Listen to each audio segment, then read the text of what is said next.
Testing, testing, 1, 2, 3, testing, testing. All right, so we have a wonderful thing today. This is all about the ArriveCan app, and we're going to have a whole whack of MPs going on this. This is the border security folks, and I know that everyone, it's fun to rail on them, but most likely this is was a very harsh time.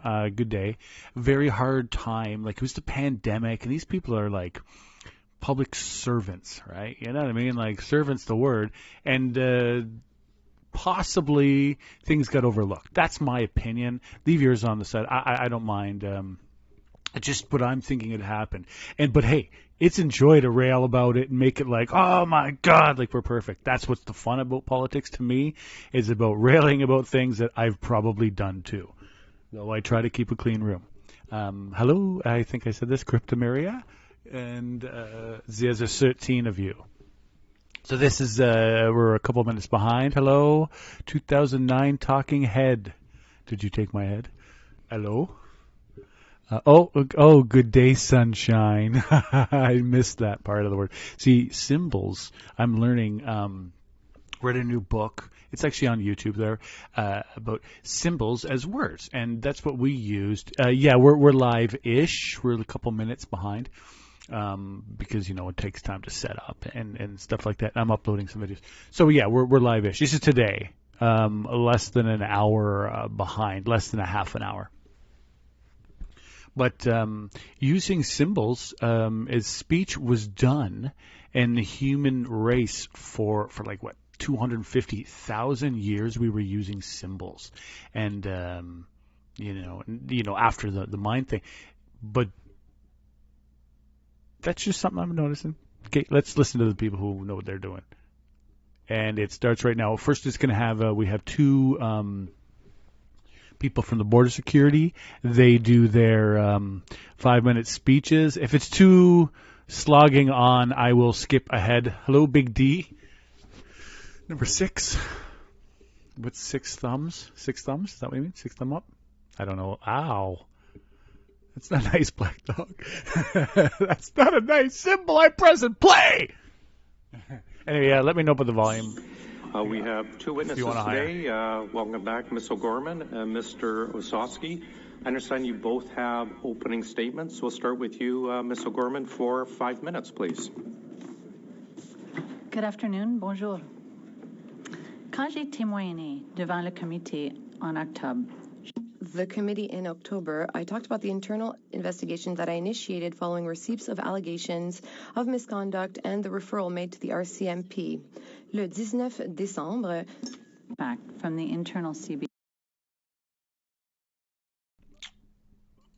Sorry, Haley's mom, Northern Perspective. What are you talking about? They do a breakdown of the hearing every evening. You mean the committees? They do a breakdown of what happened?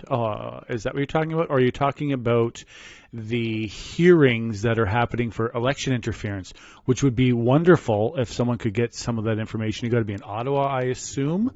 Or are you talking about the other hearings that are going on to do with ethics? I'm not sure. Just wondering, Haley's mom, because hearing is,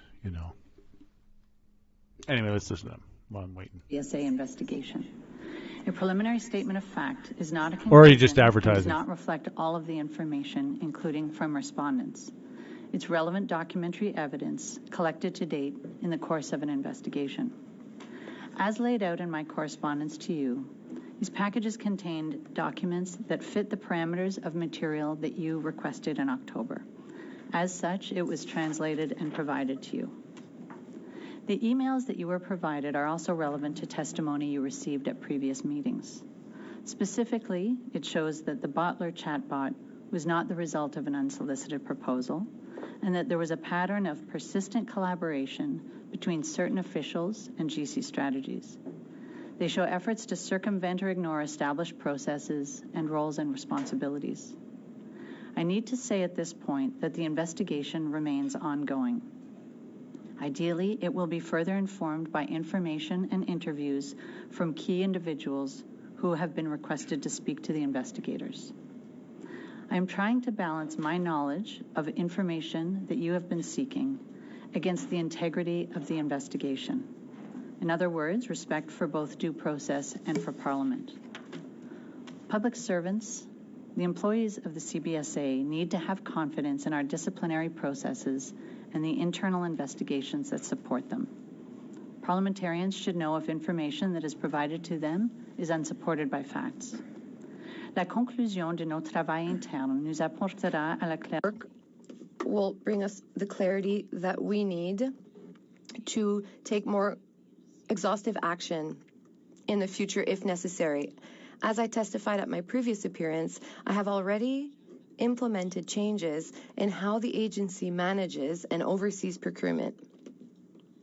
Better controls and oversight have been put in place, including having those with procurement authority in headquarters retake their training, having a senior committee review every task authorization, and centralizing procurement responsibilities within the organization. These controls will be calibrated over time and with a fuller understanding of what happened and why.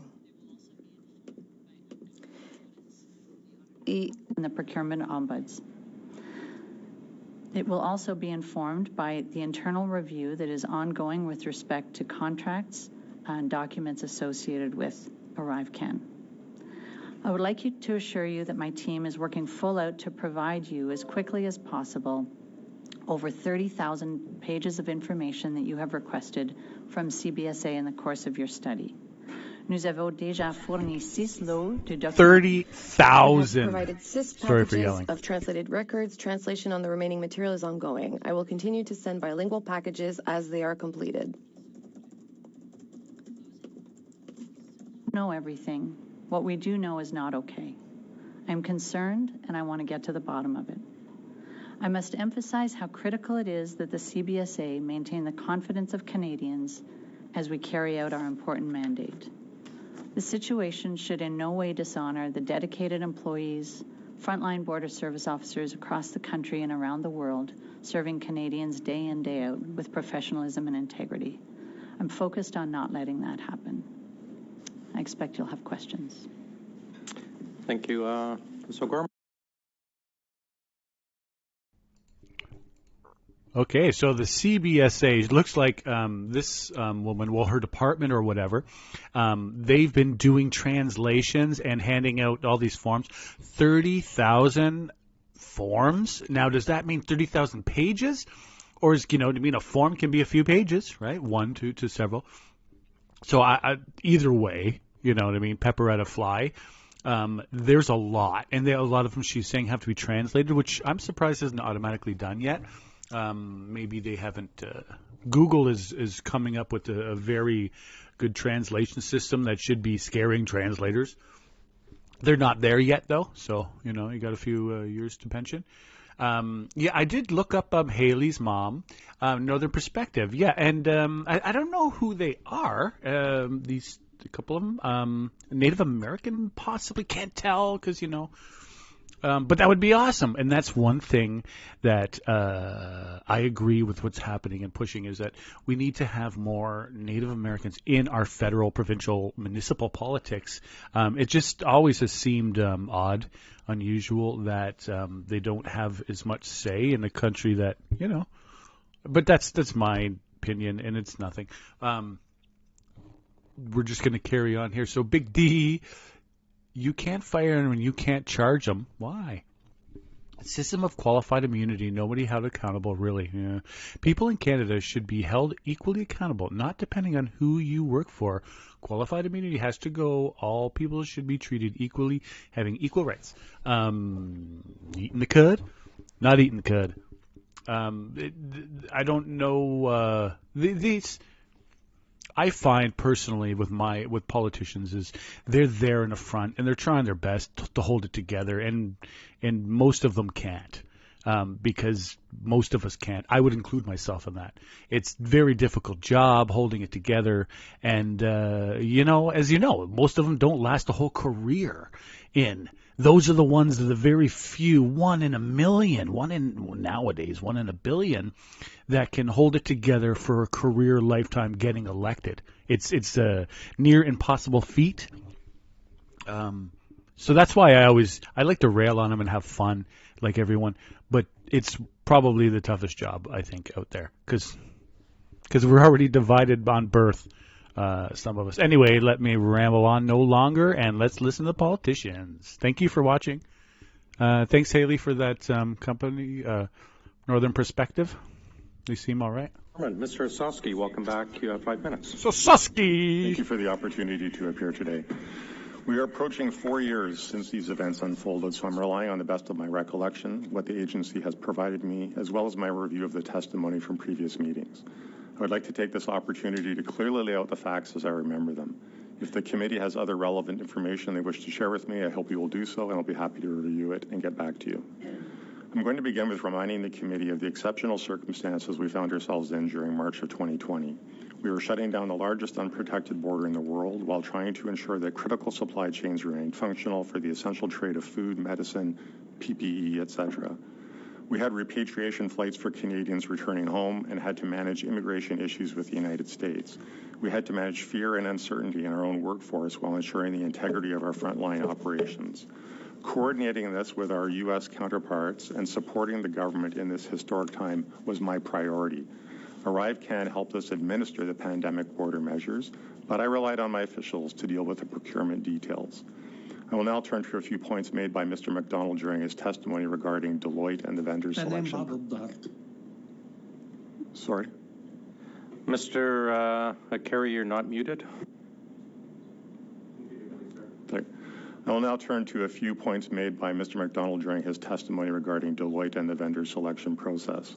With respect to comments he made about the CARM contract with Deloitte, I have reviewed my business records, and I offer the following context.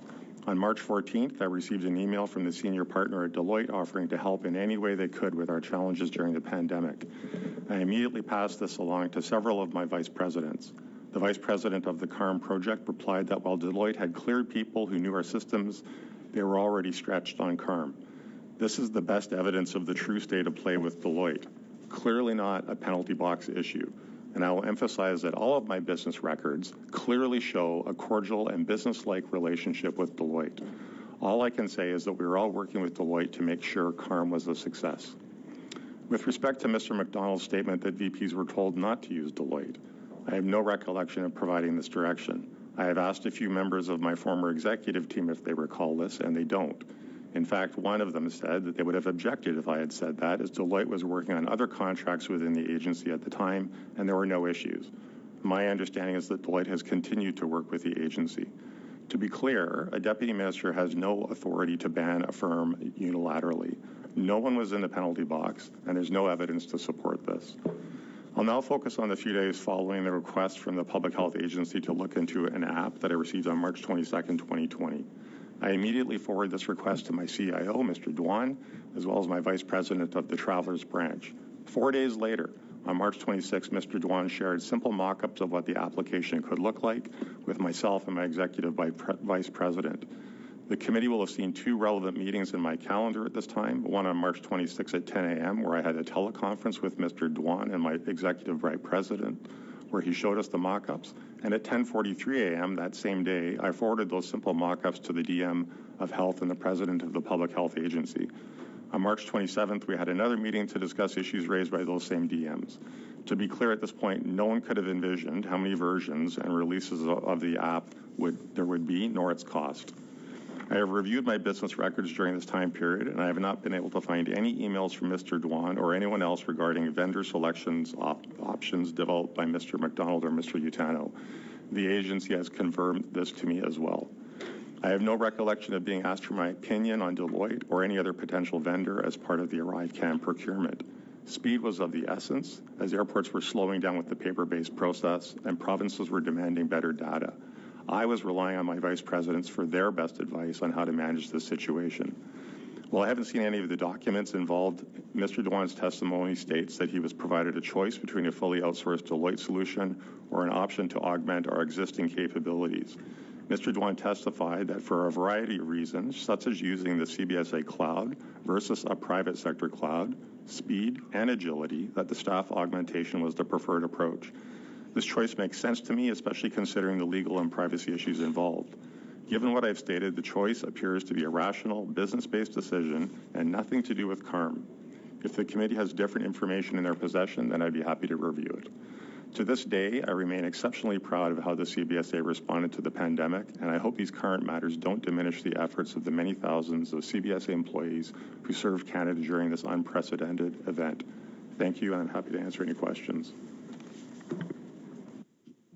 Thank you, Mr. Osowski. We'll start with Mrs. Cusi for 6 minutes, please. The floor is yours, Mrs. Cusi. Thank you, Chair, and thank you to our witnesses for being here today. Imagine this. You are a public servant. You are someone who has made the decision to come and help your country. I made this decision. I personally made this decision as a member of the Canadian Foreign Service. You swear that you will act in your best capacity possible for the best interest of this country. Now imagine that the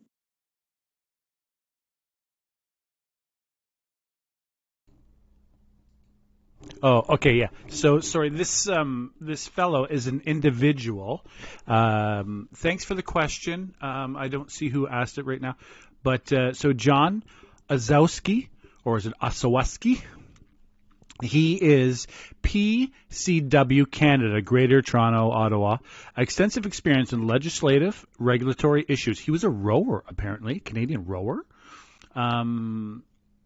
Unless it's a different person, but he is policy development, international government relations, project management, and he, like I said, he's an individual here. So, University of Toronto, Rotman School of Management, retired public sector leader with 32 plus years of progressive federal government. Let me pull up more. No, I got to load in. So basically, that's at PwC Canada, a very highly experienced thing. And the lady who isn't the person who was supposed to come, Erin O'Gorman. Oh, yeah, it is. She's the Canadian Border Services Agency, and this is about the ArriveCan app. Thanks for asking, and let's listen to Cusi, who I'm sure is about to blast some fun. The worst situation for your nation occurs since wartime, a pandemic. And you are forced to make the best decisions possible that you can in your position for your nation with the information that you have. You do your best. You navigate the system, but things go wrong. The application that you are working on ends up to be a $54 million boondoggle, a stain on the government, which is already neck deep in boondoggles. Another instance of possibly unethical behavior by this government, and certainly incompetent behavior by this government, and a definite lack of oversight. But you tried your best because you were a public servant. The stress of the investigation of this $54 million boondoggle gets to you. So you go on medical leave and you think things can't possibly get worse. But they do get worse, and they got worse for Cameron McDonald, who was a director general at CBSA, and Antonio Utano, who was an ADM at the Canada Border Services Agency. Things got worse for them after coming here, giving what they believed was truthful testimony, their heartfelt testimony, to speak truth to power, to speak truth to Canadians, when they were suspended. But not only suspended without pay. And for what reason? They claim that they were misled by senior CBSA officials. They were intimidated, that this was retaliation, that this was an attempt to muzzle them, that this was the CBSA's opportunity to use them as a scapegoat. There were no allegations, no details, no evidence. What they did receive were threats that decisions would be made if they were not compliant. So, Ms. O'Gorman, I'm here to ask you today, on behalf of Mr. McDonald, on behalf of Mr. Utano, on behalf of public servants everywhere, on behalf of Canadians, why were Mr. McDonald and Mr. Utano suspended without pay? CBSA is conducting an internal investigation. Neither of those individuals work for the CBSA right now. Believe anything that you say today, these canned speaking notes, when both Mr. McDonald and Mr. Utano have stated that they were misled by senior CBSA officials as to who even chose ArriveCan. This committee has found you not having spoken the truth before to this committee before. There's no reason we should believe this. Can you tell the committee then, what evidence do you have of Mr. McDonald and Mr. Utano for their suspension? Can you share with that, please? What evidence do you have for this committee? I'm not using speaking points, and I don't believe I've been informed of not having told the truth to this committee. I did not take those actions. They don't work for me. Well, we would like to know what evidence you had. That was my question. As well, their legal fees were being paid until this point of their suspension, and now they're no longer being paid. Why did you suspend paying their legal fees? So the preliminary statements of fact were provided to their deputy heads, and I took decisions that were consistent, that are consistent with the Treasury Board policy on legal fees. Yeah, this information isn't providing any new information to us, Ms. O'Gorman. Is this the type of treatment that CBSA whistleblowers can expect in the future? Is this the type of treatment that public servants can expect in the future? The CBSA was also made to know of threats against Mr. McDonald by Mr. Doan. What steps, then, can you tell us, did you take to protect Mr. McDonald from facing negative reprisals from higher-ups, please? I heard that testimony here. There are processes and systems in place when somebody believes they've been subject to harassment. I'm trying to conclude an investigation. My interest is understanding what happened. I don't understand. To speak the truth to people here today. Just tell Canadians, why were they suspended without pay? Share that with everyone. I did not take that action, and it's not for me to talk about. Their deputy heads took that action. There are accusations that the public safety minister at the time was wanting someone's head on a plate. How involved was that current minister in the building of ArriveCan, and how involved was that minister's office in covering up the misconduct connected to the development of the ArriveCan app? Comments occurred after I retired. I can speak to that. Please go ahead, Ms. Hooperman. The Minister of Public Safety was informed by me that we were launching an investigation. He expressed concern over the nature of the allegations, and he indicated that he expected me to deal with any gaps that they showed and to go forward with the investigation and to let him know if there were any pertinent information that he should be aware of. He never said that he was looking for anybody's head on a platter.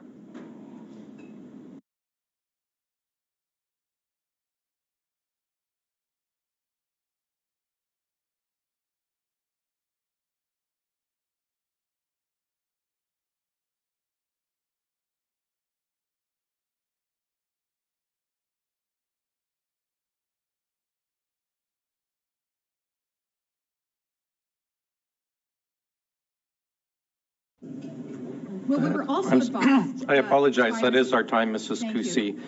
Ms. Atwin.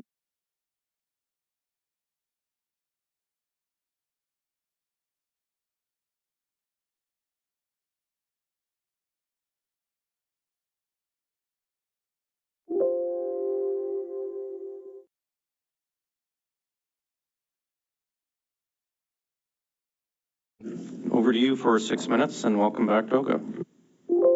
Thank you very much, Mr. Chair, and good to see everyone, and Happy New Year. And thank you so much to our witnesses for coming back to the committee today. I know last time was you were in the hot seat as well, and it was a bit of a difficult conversation, and it seems we're off to a similar start today. But I'd really like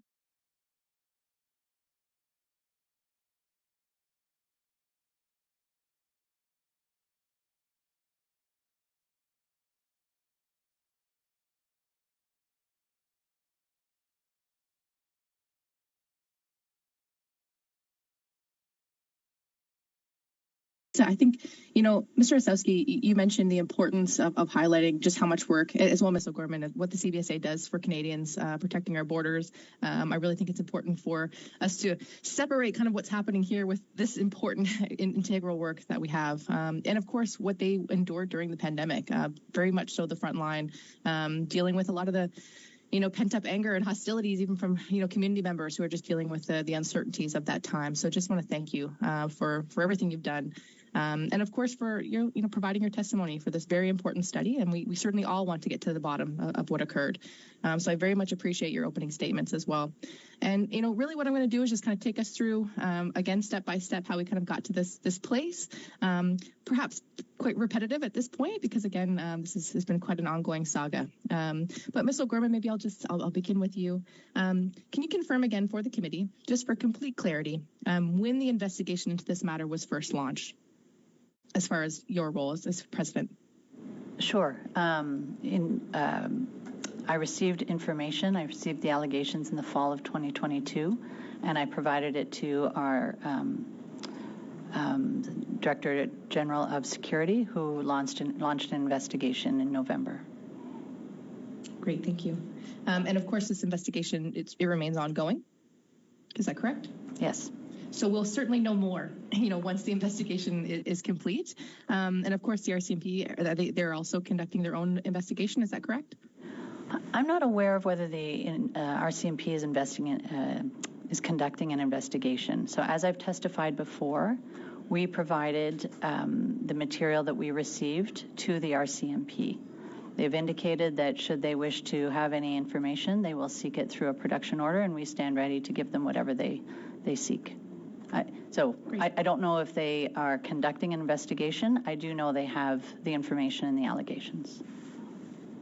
Okay, thank you. And also in your opening statement, you mentioned a bit about some of the changes around procurement practices in the CBSA since you've become president. And just if you could further clarify some of those changes, you mentioned some really great ones. I think particularly the senior oversight piece is really important, just to ensure that everybody's got eyes on something. So hopefully we can avoid this in the future. But can you just provide further detail to some of those changes? And perhaps, add clarity to, were these changes instituted specifically because of what we're seeing right now around the ArriveCan experience, as I'll call it, or were there intentions to kind of tighten things up around procurement ahead of that?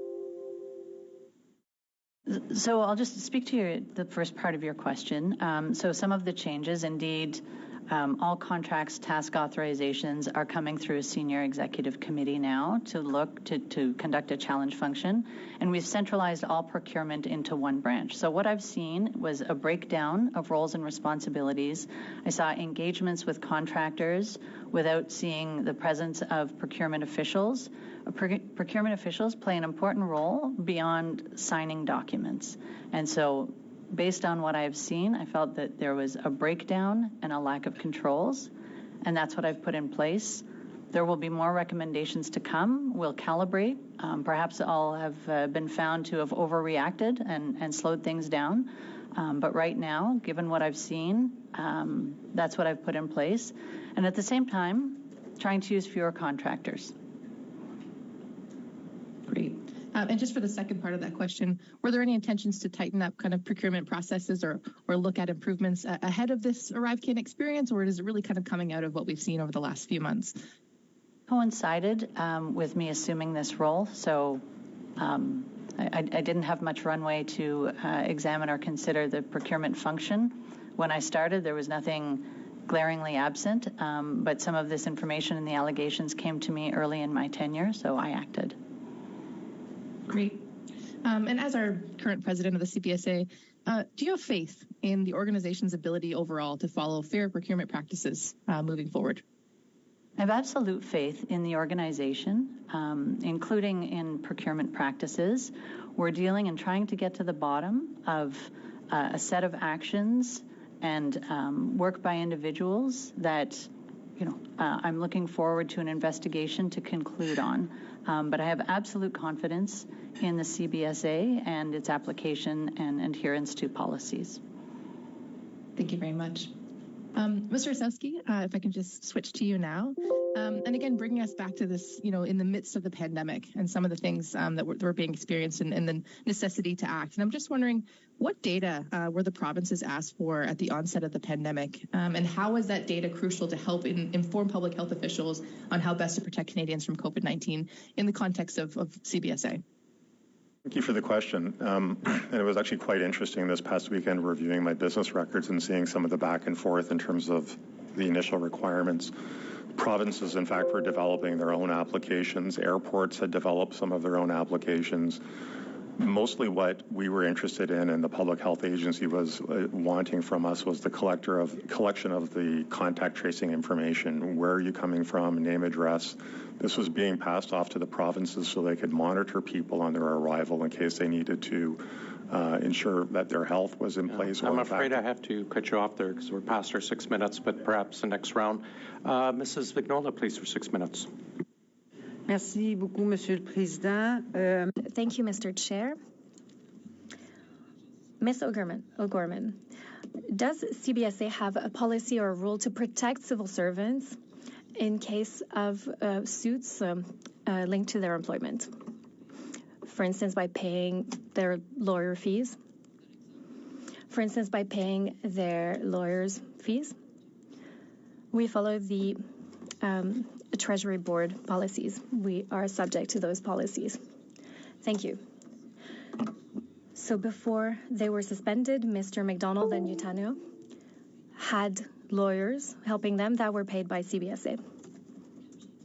As I've said, I made decisions that align with the policies in place. I know certain things were published or certain sentiments were made public, but my answer is that I was in line with policies. So the lawyers were paid by CBSA following the policies and rules in place. Is that correct?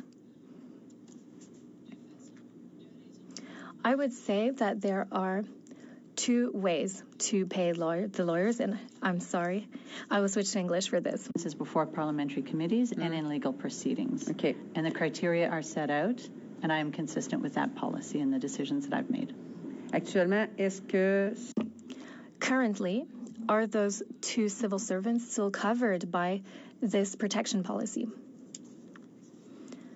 Do they still have lawyers whose fees are being paid by taxpayers, basically? If I receive requests, I can make decisions. I've made decisions for every request that I have received. Now, the usual meeting places for civil servants and potential or current service providers, where do those meetings usually take place?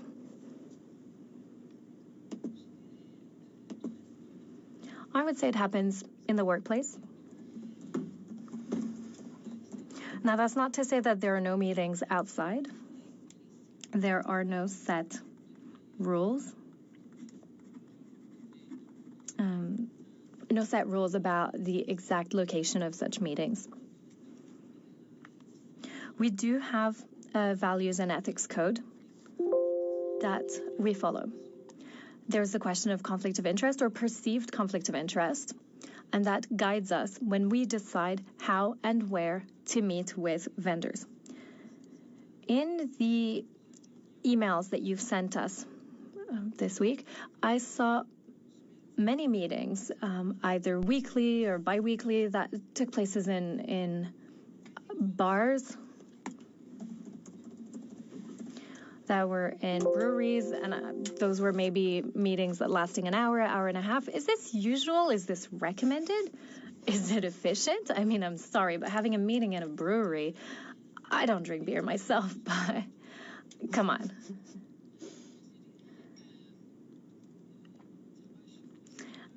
Three things on this. First of all, as I've said, the perception on conflict of interest matters. If I receive many requests, I mean, the investigation is underway. I don't know if the people in question were there, but the presence itself of such invitations with vendors where there's no proof that there was an employee from our side is something that concerns me. I have questions about this. Mr. Ossowski, in your opening remarks, you compared the internal data storage and external data storage offered by Deloitte. I'd like to talk about Amazon Web Services. Is that considered internal or external storage? From what I can see in the documents we've received so far, the applications have to be compatible and use that platform. So is it considered internal or external storage? Question. Actually, I don't think I'm qualified to answer that. Okay. You need someone with a technology background. I mean, I think that the point was that Mr. Dwan was likely making was it was in an instance that was in the government's control as opposed to a private sector entity's instance of where that cloud was, but I really can't comment on the technicalities of that. Okay.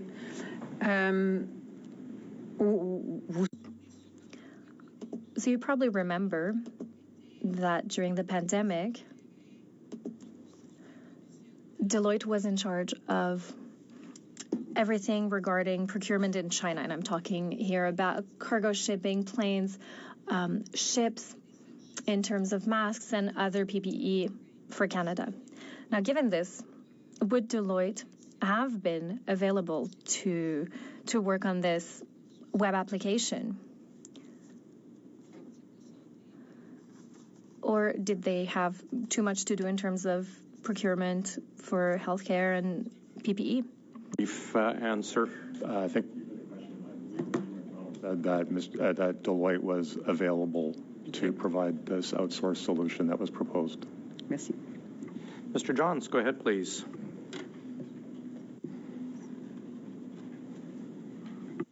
Thank you very much for both of you for being here and coming back here and for the important work that you do and have done for Canada. I just wanted to start with you, Ms. O'Gorman. I'm going to read from an email Cameron McDonald sent to Ming Don on November 19th, 2019. Cameron says Ming directed him to, quote, look into a specific domain within HR using AI, end quote. He says, quote, I found a company in Montreal and connected with GC Strategies who sought options to move something forward, end quote. That company was Bottler AI. So what we have here is a government official saying they clearly identified a solution, but they chose to bring in a middle person to profit off it first. We've seen the direct message that GC Strategies sent to Bottler on LinkedIn. That's not professional headhunting that the government can't do itself. It really seems that GC Strategies was brought in as a middle person for no reason at all, except to profit off a taxpayer contract, a taxpayer paid contract. And unless we see evidence to the contrary, that's what this shows. So, Ms. O'Gorman, do you believe this is acceptable? And with many more eyes on CBSA's procurements right now, have you found other cases where this has happened? And what is your plan to figure out whether this is happening in other cases?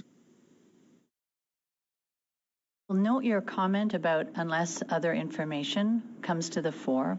But to your question, I don't agree that that was proper procurement. It was not an unsolicited proposal. The rules allow for prime contractors to sub, and as this committee has heard and asked about, subcontract.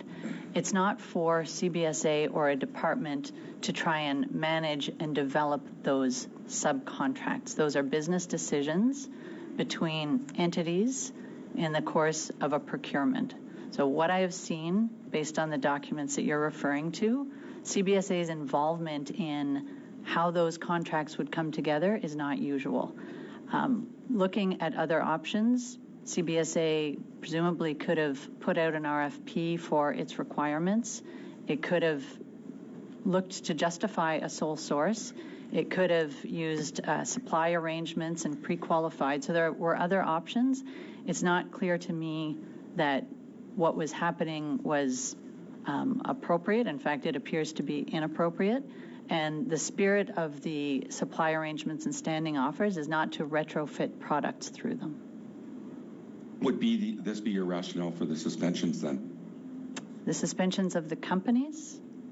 No, the employees. I didn't suspend the employees. Okay. It's my understanding that is Mr. McDonald not suspended? So neither Mr. McDonald nor Mr. Utano work for the CBSA. I have no authority over them. Their deputy heads have taken action. Okay. Understanding that, what's your plan to figure out whether this is happening in other cases? Have you looked to see if this is taking place in more than this instance? So twofold. I have the investigation underway, and the investigation is going to canvass all of those issues. And I have a committee set up that's looking at every contract and asking the questions and trying to understand before any approvals are given. Okay, now that you've got this committee working, has the committee come back to you already and flagged other contracts that are of concern? So the committee is forward-looking. We are reviewing documents relating to contracts on ArriveCan and the billing around that. To your question, I have the internal investigation that will be canvassing how CBSA was engaging with contractors during this period, not limited to Bottler GC strategies. So I look forward to those conclusions. I look forward to... When do we expect to have those conclusions? I mean, this could run for years, right? We don't want that. We want to make sure that we get results. That's what this committee wants. I'm very impatient. I need to make sure I don't translate that impatience into undue pressure. I'm trying to preserve the integrity of the investigation.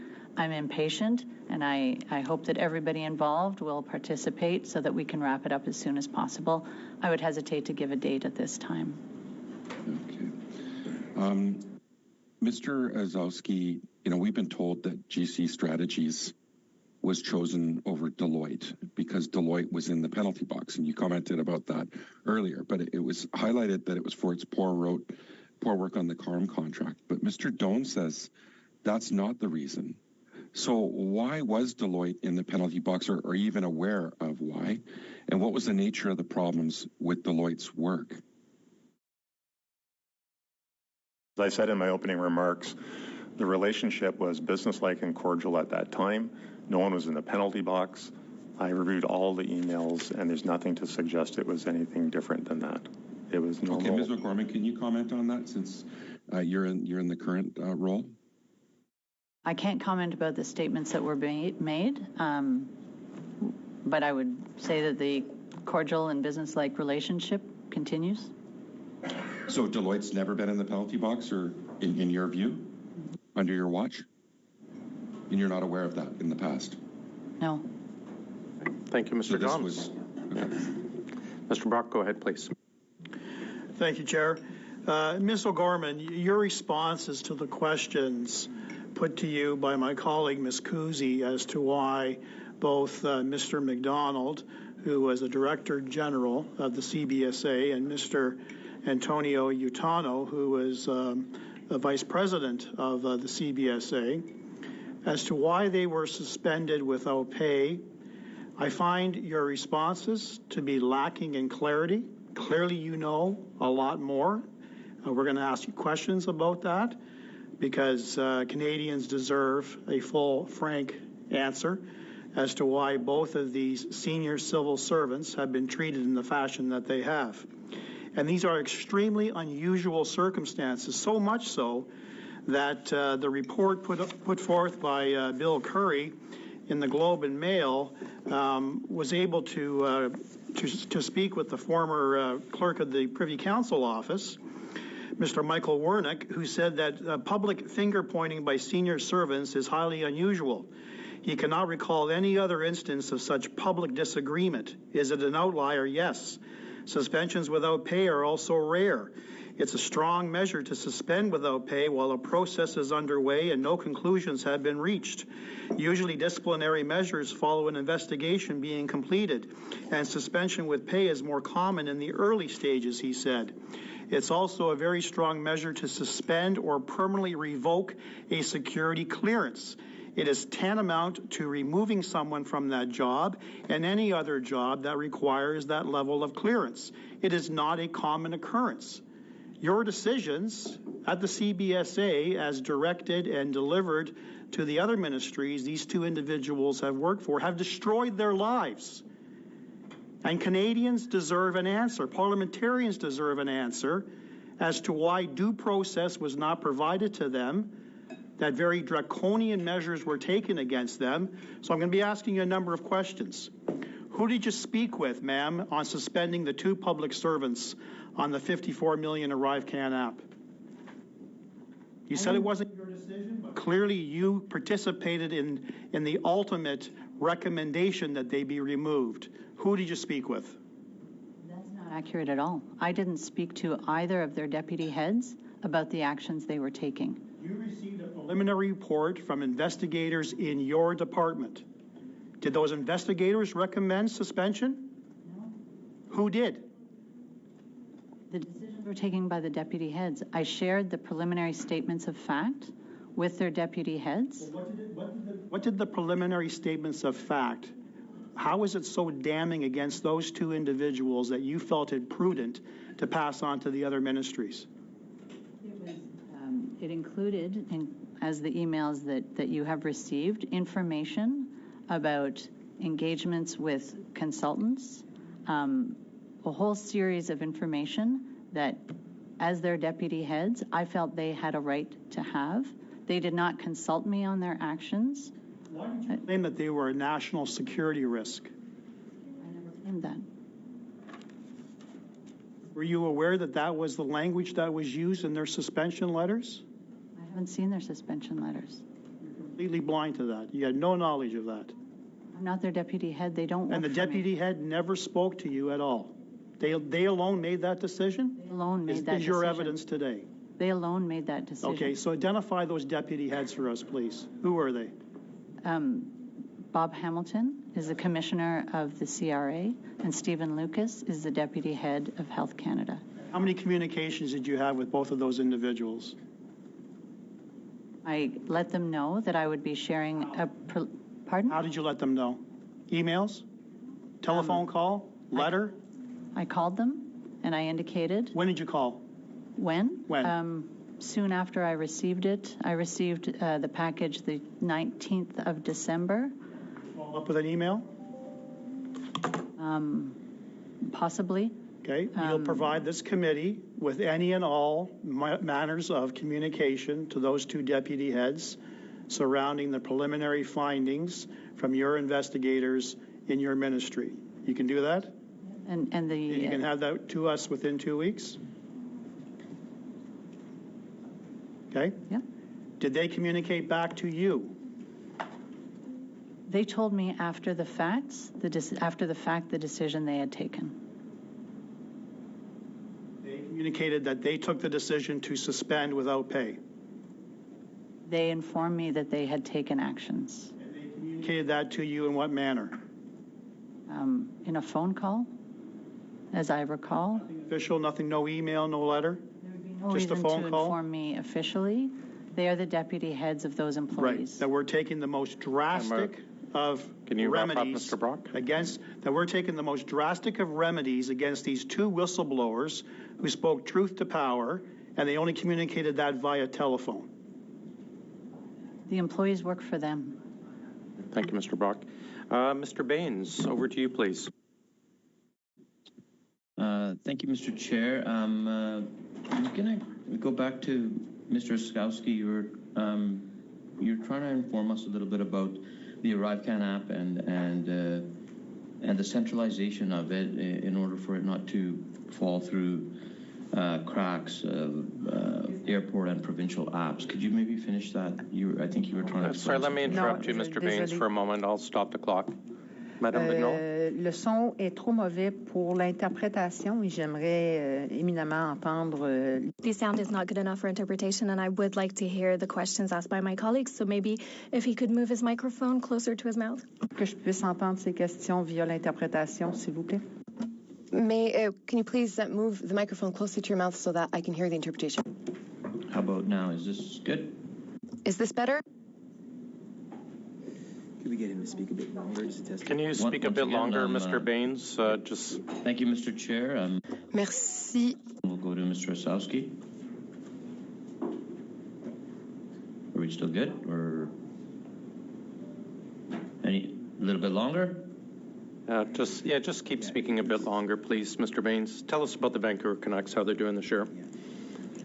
Well, the Vancouver Canucks, as you see, we are very proud to send 5 members of the Vancouver Canucks to the All-Star game, and it looks like we have a Norris candidate in Quinn Hughes, and it looks like we're going to have to pay a lot of money to Elias Pettersson.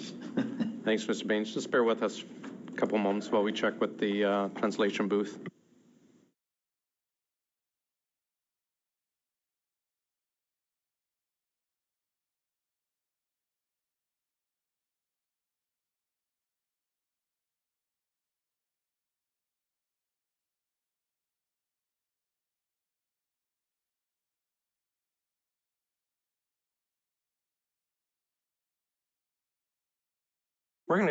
I apologize. We're going to suspend for a couple moments here.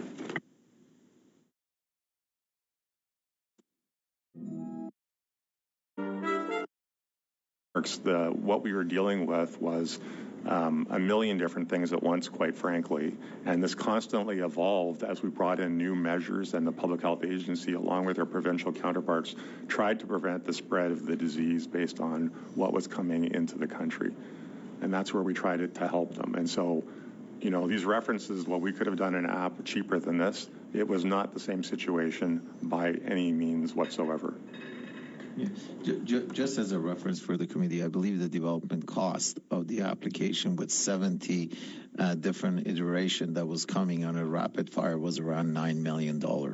So the reference to the fact that this application has cost $54 million of development is not factually correct.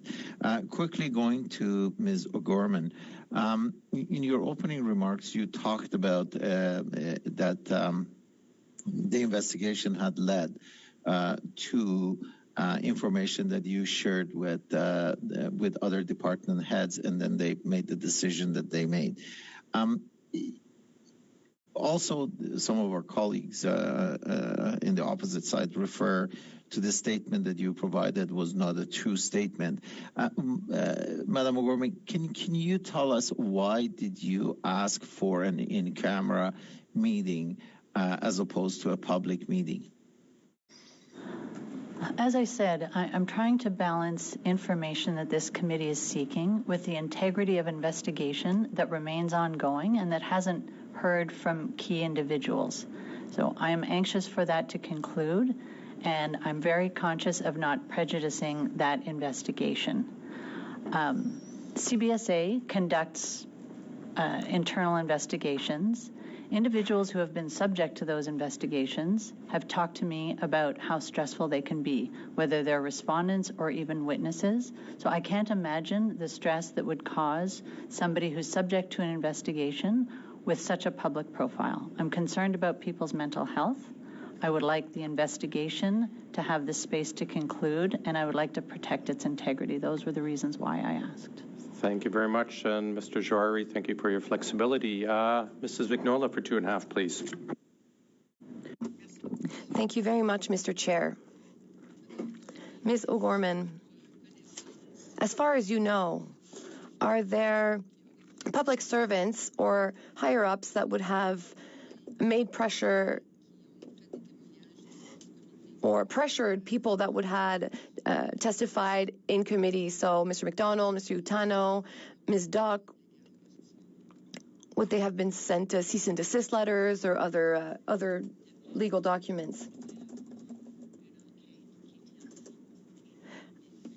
We should wait for the conclusion of the investigation.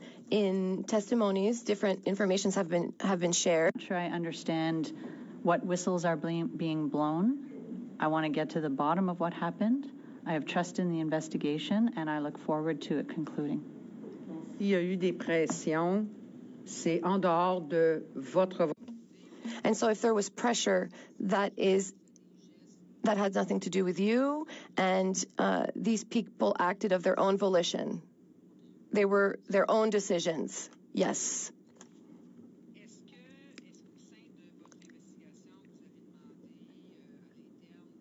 During this investigation, did you ask that the investigators meet with everyone involved?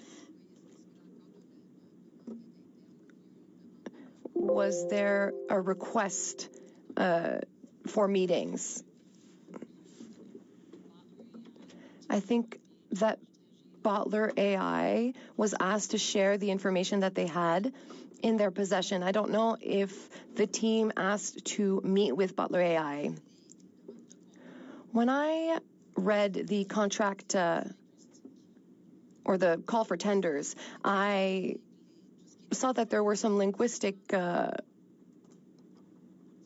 demands and that everything was done in English. They were asked to work in English only.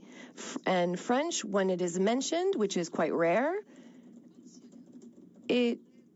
there's a condition. So you could have to work bilingually.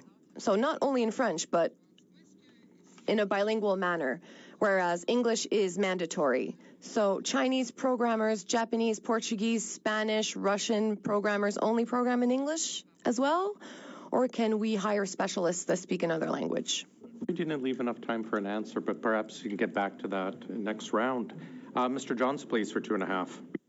Yeah, Ms. O'Gorman, can you please tell me the date in which CBSA officials commenced the internal investigation into Bottler's allegations, as well as the date in which the Bottler task authorization was canceled?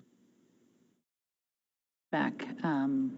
The investigation was late fall in November, I believe. I don't know the exact date, and I don't know when the task authorization was canceled. That was before I was at the agency. Okay, I thought Mr. McDonald said that the investigation started in January, but I'll go to the next question. I have a few questions about Mr. McDonald's claims that CBSA was covering his and Mr. Utano's legal fees. When did CBSA begin covering their fees with private legal counsel? Who made that decision? And does this include legal fees related to the RCMP investigation for McDonald and Utano? So I'm going to speak generally about covering legal fees. There are criteria in terms of determining whether legal fees should be covered. The criteria are different for appearances before parliamentary committees and legal investigations. Any requests that I received to cover legal fees were consistent with the policy. Okay. Do you recognize the concerns and the conflict of interest in using taxpayer dollars to fund the private legal counsel of the same individuals who are under investigation by the RCMP, by this committee, and by your own agency? So I'll just clarify. I don't know if anybody is under investigation by the RCMP. I have no information about that one way or the other. I applied the Treasury Board policy on legal fees for public servants. Okay. So can you explain why the Department of Justice wasn't taking the lead in terms of providing counsel? And also, just lastly, I'm going to ask you if you could table the date in which the internal investigation into Bottler's allegations were made, if you could table that to this committee. I'm reading. I'm looking for all that.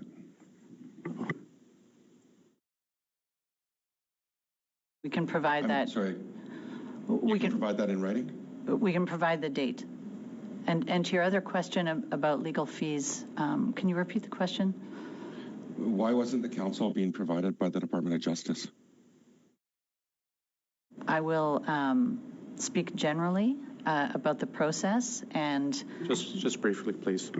So I applied the policy, and it does contemplate whether there's a conflict of interest. That's in the policy. It sets out the considerations to be made.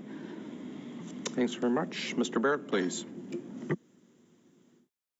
Mr. O'Gorman, in your calendar, there are multiple visits to the address 80 Wellington. And while this building is on Wellington Street, it's not 80 Wellington. 80 Wellington is the Prime Minister's office.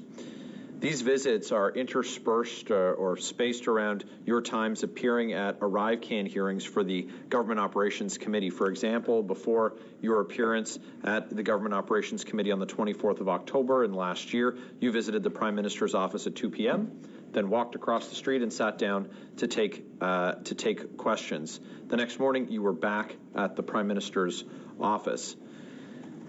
Who did you meet with in these meetings? Not met with the Prime Minister. The Privy Council office is in that building. I would have been at 80 Wellington to attend meetings with colleagues in the Privy Council office. So none of your meetings at 80 Wellington had any relation to the ArriveCan scandal or your testimony at this committee? No. I have spoken to colleagues in the Privy Council office about ArriveCan. Certainly there's a big public profile to ArriveCan. They've had questions, but you're linking specific meetings and specific appearances here that have no relation to one another. I have come to give this testimony free of putting anything by anybody else. So the suggestion that I would have been meeting with the Privy Council office in advance of this meeting is not accurate. My calendar shows many, many meetings at 80 Wellington. You did meet with people at that office before this meeting, so it is accurate to suggest that. It's an assertion of fact. So you just said it's inaccurate to say that you met there before this meeting. You did, ma'am. Not on ArriveCan. Okay. Well, it's certainly interesting that your appearances at the Privy Council office or the Prime Minister's office are directly around your appearances at this committee. I think you'll see many, many meetings at 80 Wellington around all sorts of other meetings. You said you spoke to colleagues in the Privy Council office about this meeting. Did you speak about your testimony at this committee with folks at PCO? I didn't say that I met with colleagues about this meeting, but I did indicate that I was coming. I indicated that I was coming, and I shared my opening remarks with them. They didn't. They acknowledged receipt. On October 13, 2022, there was a meeting in your calendar that was Procurement Services Canada and CBSA on ArriveCan, PSPC and CBSA ArriveCan. Did you attend that meeting? Can you say the title of the meeting again? October 13, 2022, PSPC and CBSA ArriveCan. Did you attend the meeting? I don't recollect if it was in my calendar. I likely did, but I don't recollect that meeting in particular. Well, it seems that the meeting would have been important to your committee strategy because we have an email on October 21st where it stated, quote, both PSPC and CBSA push to have all departments do remarks if they can for time management and putting our narrative out there. So it seems like there was a time management strategy developed. It relates directly to your appearance at committee. Do you have any recollection of it now with that having been offered? Sorry. Would you be able to table for this committee? Would you be able to table for this committee the prep materials that you would have had, or a slide deck? Do you have the title of the slide deck on lessons learned? ArriveCan lessons learned. Are you familiar with that document? I am. Could you table that with the committee? I believe if it's the one I'm thinking of, it was presented to the Treasury Board. But yes, I can. You undertake to provide that to the committee? Thank you. The The PCO in the documents that we reviewed also said that they wanted to review all documentation being requested by the committee. Was PCO involved with any of the redactions to the documents?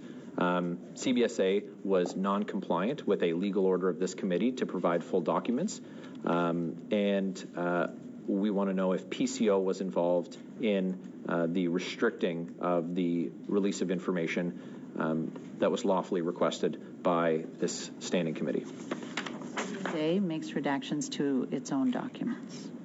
So what was PCO's interest then in reviewing all of the documentation before it was being submitted to the committee? Great. Thank you, Mr. Barrett. Mr. Sousa, please go ahead.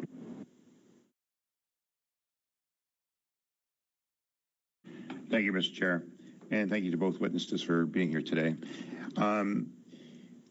Mr. O'Gorman, have Bottler cooperated in discussions? Have you had any discussions with any of the principals? I've not spoken personally with either of the principals. As I said, we invited them to provide any material that was pertinent to the investigation. I have received 3 letters from Ms. Dutt over the course of my time here. I have not spoken to her personally.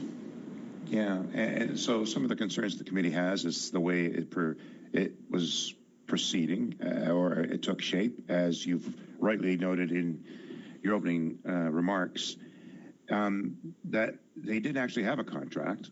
In fact, we're not really certain still as to what they were prepared to do or what was being asked of them, given that they were being proactive in their presentation to government, and nor did GC Strategies have a contract. I know that was some inference made to that.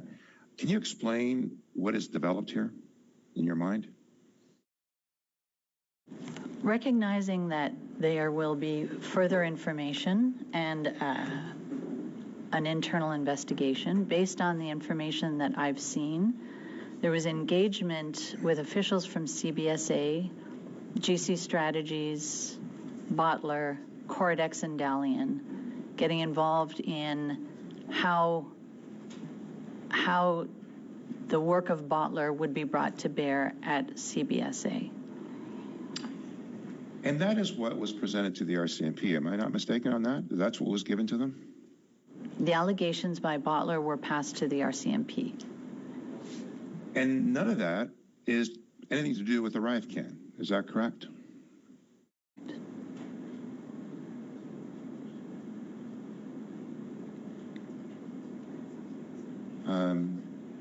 I'm sorry, I didn't quite get the answer. I can't hear.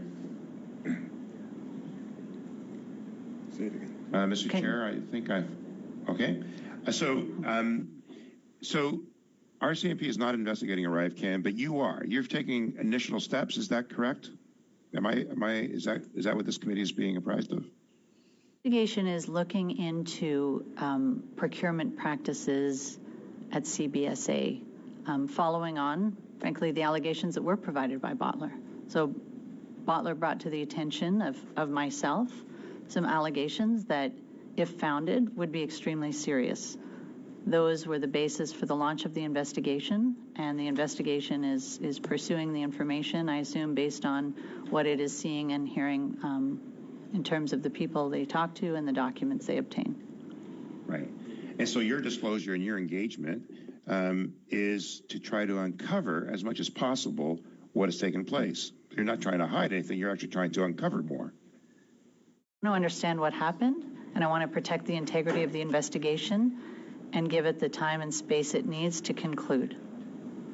Mr. Osowski, can you position what occurred at that time given the urgency of the pandemic? Back to the creation of the app? Yes. Well, as I said in my opening remarks, it was an incredibly tense moment in history, certainly in the history of the Border Services Agency. No one, I don't believe, before me had ever shut down the border before, and still tried to make sure that commercial trade and essential food and medicine was coming across. And I was spending a lot of time with my American colleagues to make sure that the messaging was the same.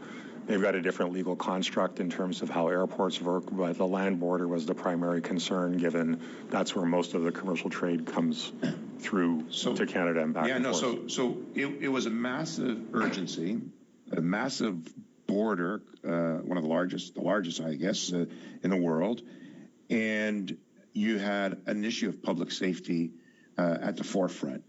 And now some are suggesting maybe there was too many, or there were some shortcomings in the way things were processed. Can you explain were there any shortcomings in your view? The application development was processed? Yes. And the procurement. Look, as I said in my opening remarks, we got the request, and 4 days later, my team had put together mock-ups of what the application could look like. So we already had some basic capabilities on this in the organization. But to do something as quickly and get things approved through an app store, both Android and Apple, was going to require extra help. The team had something ready to go for a soft launch. I believe it was in the middle of April or just towards the end of April, and then it was fully launched. So it was a very, very tight time frame, absolutely not normal in terms of the normal way we would procure any IT project or anything like this. And so were we running at 150 miles an hour? Absolutely. But this was a pandemic. People were dying. I think I remember at the time when we shut the border, 100,000 people had died. I have to cut you off there, Mr. Osowski. Thanks, Mr. Sousa. Mr. Genuis, over to you, please. So, Ms. O'Gorman, two senior public servants involved in the ArriveCan affair, Mr. McDonald and Mr. Otano, provided highly detailed and critical testimony to this committee on November the 7th, 2023, about what happened in ArriveCan. They didn't toe the line. They were very critical of you directly, as well as of Mr. Doan, and indirectly, I think, of Minister Mendicino. My impression was that they did not intend to be critical in particular, but they simply provided direct and forthright answers to direct questions. And we would welcome that from others as well. But in any event, after their testimony, immediately after their testimony, it seems that you ordered an investigation related to their conduct. Is that correct? No. You didn't order any investigation after their testimony? Their dismissal letters say that on November 27th, 2023, they were made aware of investigation by the Canadian Border Services Agency. Were they made aware of an investigation on November 27th, 2023? So in the course of conducting an investigation, at some point, individuals, if there are allegations against them, are formally informed of those allegations. So I think they were informed. They were informed of that they were the subject of an investigation regarding serious allegations of misconduct, allegedly. They were informed of that on November 27th. Suspiciously, just a few weeks after their testimony before this committee. So are you claiming that information was related to investigation that was actually launched prior to their testimony? It was. Well, when was that investigation launched? There's one investigation that was launched in November of 2022. Okay. So, but then they were informed of what? The expansion of that investigation, a part of that investigation, or they were simply informed that they were the subject of particular complaints on November 27, 2023? My understanding is they were informed of the allegations against them. So there was the information... Were these new allegations or allegations that had been long-standing? So Bottler AI presented allegations to the agency. The investigation that has been followed is consistent with any investigation undertaken by CBSA. And Ma'am, I'd like direct responses here. What I'm trying to understand is that a couple weeks after their appearance before this committee, they were informed of serious investigation into their own conduct. You're telling us that it just so happened that there were new revelations related to an ongoing investigation. There's new revelations. The investigation. But then why were they only told of this on November 27th? Was information simply kept from them for a long time? Because you'd have to agree the timing is a little bit odd, isn't it? I don't agree with that. The investigation has been carried out consistent with our investigations. I have not spoken to the investigators. The process is such that when okay, ma'am. So pure coincidence. They come on November 7th. They are very critical of you personally. And then 2 weeks later, slightly more, they are told that they are under a cloud of investigation, and subsequently you send a preliminary finding of fact to their bosses, which leads to them both being suspended without pay, all in a few months succession after their appearance at this testimony. Their legal support is withdrawn as a result of a decision you made, which you claim is in keeping with Treasury Board guidelines. All of this in weeks and months immediately after they came and criticized you at this committee. And you're telling us that had nothing, that's pure coincidence. Is that what you're telling us? Is the suggestion that I'm interfering in the investigation? Because there is no information to support that. Ma'am, I'm pointing out the timeline. But here's what I would like you to do. I'd like you to provide the preliminary statement of fact that you provided to their superiors to this committee within 48 hours. Will you undertake to do that? I'll say two things. No. Will you provide that document? The preliminary statement of fact. Will you provide that document, ma'am? Is a point in time. Will you provide that document? Of my obligation. No, I'm asking you a question. Act. And right now... You know, ma'am, you talk about your concern about the integrity of the investigation, but you have told this committee, you've chosen to publicly testify that you believe that Mr. Utano and Mr. McDonald have behaved inappropriately. You have said that on the record at the same time as claiming you don't want to compromise the investigation. And you made the decision to send those letters immediately after they gave testimony at this committee critical of you. So if you won't answer my question, I hope the committee will agree with me to order the production of that preliminary statement of fact that you sent to the superiors of Mr. McDonald and Mr. Utano, and I'd put it to the committee that we order the production of those documents within 48 hours. That's not a question. That's to the chair. Okay, because I think I'm out of time. We are, but I will ask colleagues, are we fine? Mr. Shawari, you want to respond to that? Yeah, the same comment as I did yesterday with Mr. Gorjon. If we can have it in writing, both official languages, I would appreciate that. And as usual, we always support any type of production of document. Sorry, I've stated it clearly. Je peux dire le même en français. I can say the same in French. We have interpretation services. Preliminary statement of fact that Ms. O'Gorman sent to the direct bosses of Mr. McDonald, Mr. Utano, that led to their suspension. I'm requesting that the committee order the production of those documents. I'm going to interrupt because we're out of time. We're going to try and get that translated and sent around, and perhaps we can address it in a bit later in the meeting. So we'll get the translation sent around to everyone. If you could just provide and separate to our clerk exactly what you're looking for so we can move forward on that. Mr. Baines, we will... Go ahead, Ms. Atwood. Go ahead. I'm sorry, but Mr. Genuis, if you can just lean back from the mic a little bit when you're speaking. It's hard on our ears, and I'm sure it's hard on interpretation. I just wanted to put that out there. Thanks. We'll pass it on. Mr. Baines, we'll try you again. Hopefully IT thinks they've got you fixed, so we'll go ahead. Thanks, sir. Thank you, Mr. Chair, and I'm hoping everybody can hear me correctly now, and translation and everything's okay. All good? So far, so good. Thank you, sir. Okay, so I'm going to go to Ms. O'Gorman. If you can, so we know ArriveCan is not being investigated. As you're aware, the Office of the Auditor General has been working on a report of ArriveCan. And last she was here, she was disappointed that this matter had not been brought to her attention.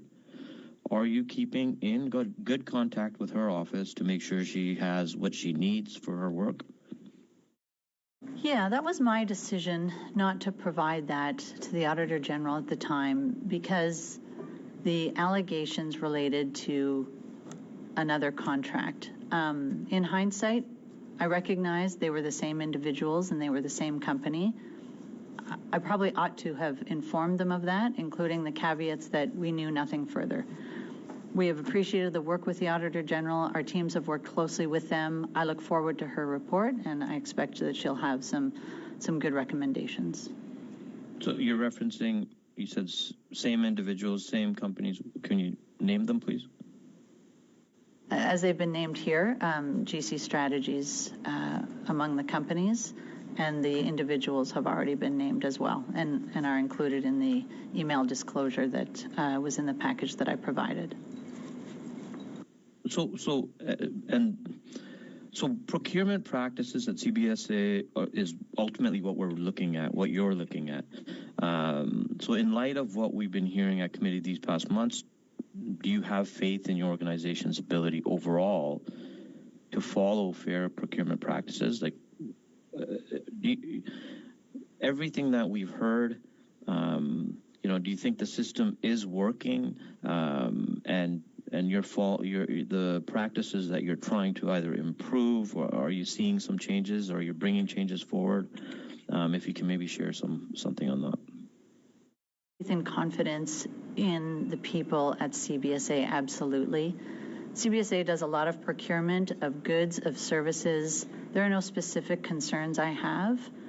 As regards contracting, staff augmentation, information technology, I have seen that, in some cases, files were not complete. I've seen engagements with vendors, with contractors that didn't involve procurement officials, unclear roles and responsibilities. That's what I'm looking to fix. Okay. I'm going to go back to Mr. Ozowski.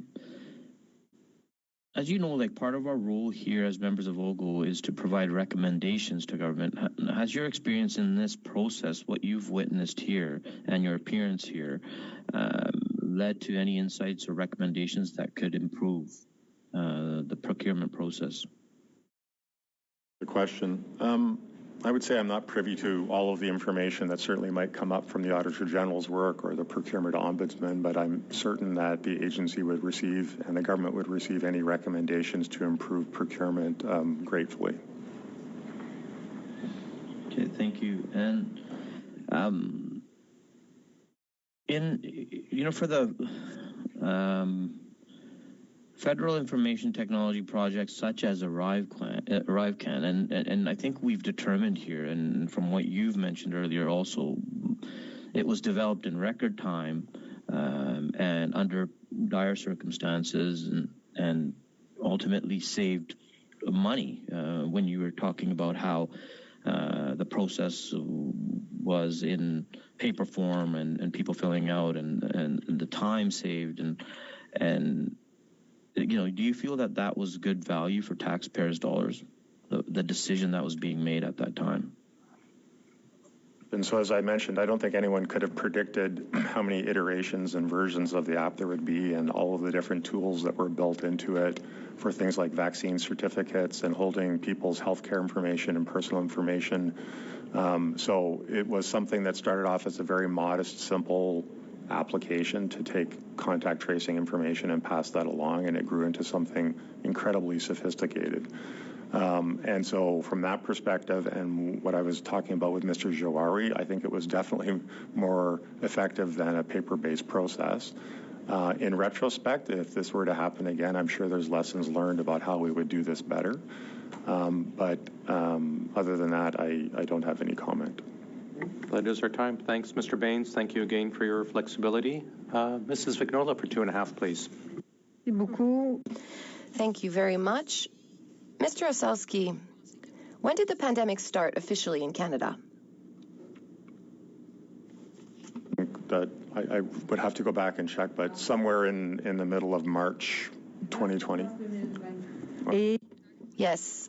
And in the emails that we received, we were told about MOBO. I think that stands for Mobile Border, as early as 2019. So Is Mobile Border the predecessor of ArriveCan? Was this project already underway before the pandemic? Don't recollect the details of the mobile border. I think that was actually for officers to use internally so that they had something as a mobile tool to use when they were going on tour buses. But I would have to go back and check with the agency on that one. Perhaps Ms. O'Gorman knows. Madam O'Gorman, I have a question about language.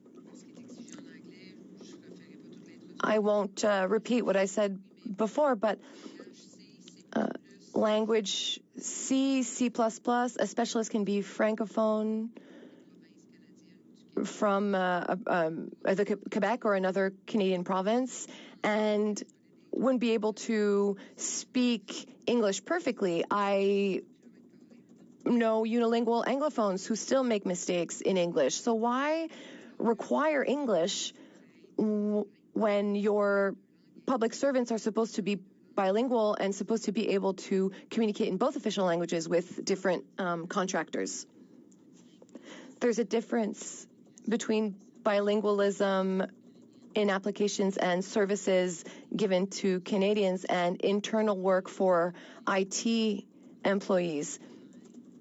According to my understanding, the working language that is most commonly used is English. In the market, the working language is English. And that is why when we wrote up that request, we made the knowledge of the English language a mandatory requirement. Most people who work within IT work in English. Concepts are discussed in English. Unfortunately, I'm sorry. Mr. Johns, over to you, please. First, I want to give Ms. O'Gorman just a really quick chance to respond to Mr. Genuis's question. She wasn't given a chance to reply. I wanted to know if she wanted to take that opportunity. I would just say that CBSA is conducting this investigation in the same way that it conducts all investigations. And that's very important, and it's important for the people of CBSA to see that we don't do things differently based on people's levels. And so the team is carrying out the investigation. There are established steps supported by jurisprudence. I'm not involved in talking to the investigators. I am certainly not directing anything related to that investigation. I receive updates. When I received a document, I shared it with the relevant deputy heads. So we are conducting that investigation in a way that is absolutely consistent with others. The public profile is certainly making it a challenge. We want to wrap it up quickly, and we want all those involved to participate in the investigation, meet with the investigators. Thank you for the opportunity to make that clear. Thank you. Mr. Chair, I'm going to move a motion, it's a procedural motion from last meeting, and the motion reads, and it's been circulated in both official languages, that the clerk inform Von Brennan that the committee sends for all records of communications from January 1st, 2019 through the present between Von Brennan and Rita Dutt, Amir Morv, and any other persons acting as or on behalf of Bottler AI, including communications by email, call, text message, or any other method, and that the information be provided to the clerk of the committee no later than 12 o'clock p.m. Eastern Standard Time on February 1st, 2024. Thanks. Mr. Johns, just to confirm, this is the one you had brought forward yesterday? Yes. Mr. Sousa, your hand's up. Is it on this issue or? Yes, it is. Go ahead, Mr. Say that we will support this motion. Great. Thanks very much. Consider it done, Mr. Johns. Thanks very much for your patience with that. And you've got about 5 seconds left, so. I'd like to move another motion, Mr. Chair, if I could. This motion I'd like to speak to as well. One second, Mr. Johns.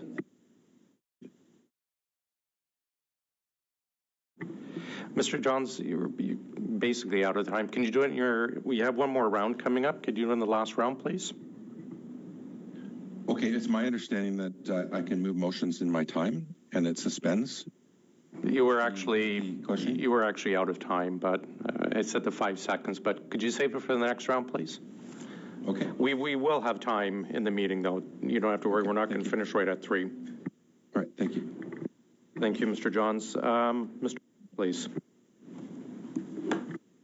A hard time reconciling the fact that you said you were at the Prime Minister's department, but it wasn't about ArriveCan, but it was immediately before your appearance here. And when pressed in my questions to you, you said that you focus grouped your opening remarks to your colleagues who work in the Prime Minister's department at that allegedly unrelated meeting.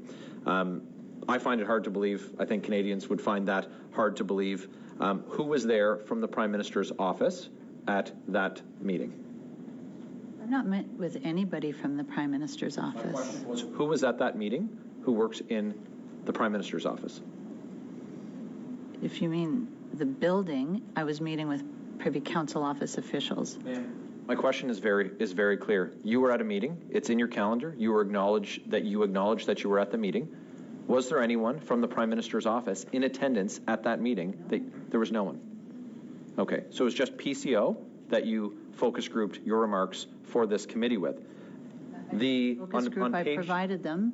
On page 180 of the emails that you provided to this committee, it talks about time management strategy for your appearance before this committee, and that PCO wanted to review all the documentation being requested by this committee, something else that you seem unaware of. So you're taking meetings immediately before and immediately after your appearance at this committee with the Prime Minister's department, PCO.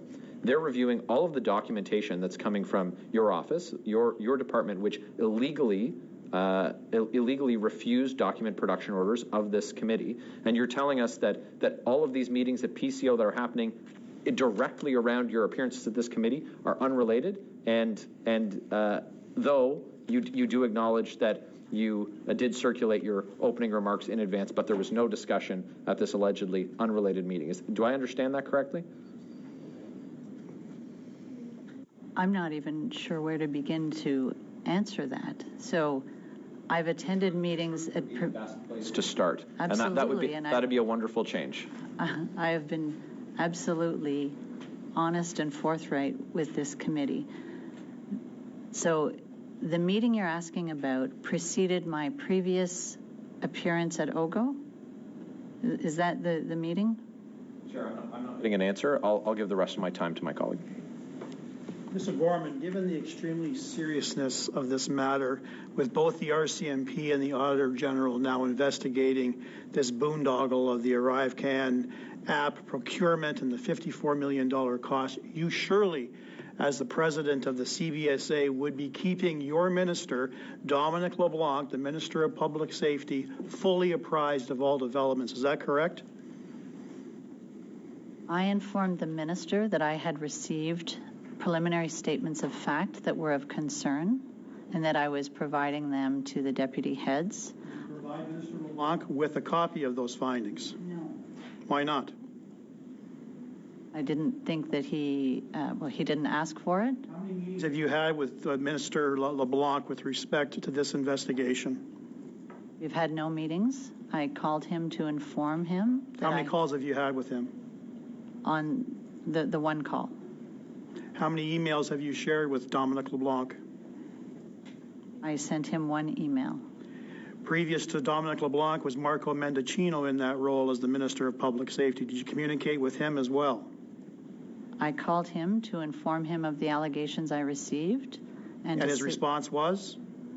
He was concerned with the nature of them. He expressed his expectation that I would shore up any gaps and informed me that I should keep him apprised if there were any developments that he needed to be aware of. All your communications, were they via telephone or email? I don't recall emailing the previous minister. I may have. You will look back at your email chain with respect to both ministers, and you'll provide copies to this committee within 7 days. Is that okay? Yeah. Now, last question. Lying before this committee has become a serious problem with a number of witnesses.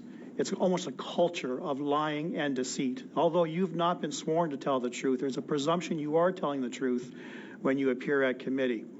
Mr. McDonald, the now suspended public servant over the ArriveCan app, said that you lied, specifically targeting you for mistruths that you provided to committee this past fall. Have you told the committee the truth and nothing but the truth today?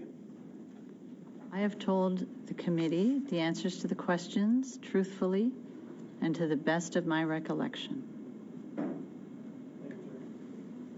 Thank you, Mr. Brock. We're going to Ms. Atwood now, please, for 5. Thank you, Mr. Chair. I just have one quick question for Mr. Gorman, and then I'll be directing most of my questions to Mr. Osowski. I just have one piece that I'm confused about when the contract was canceled with Bottler.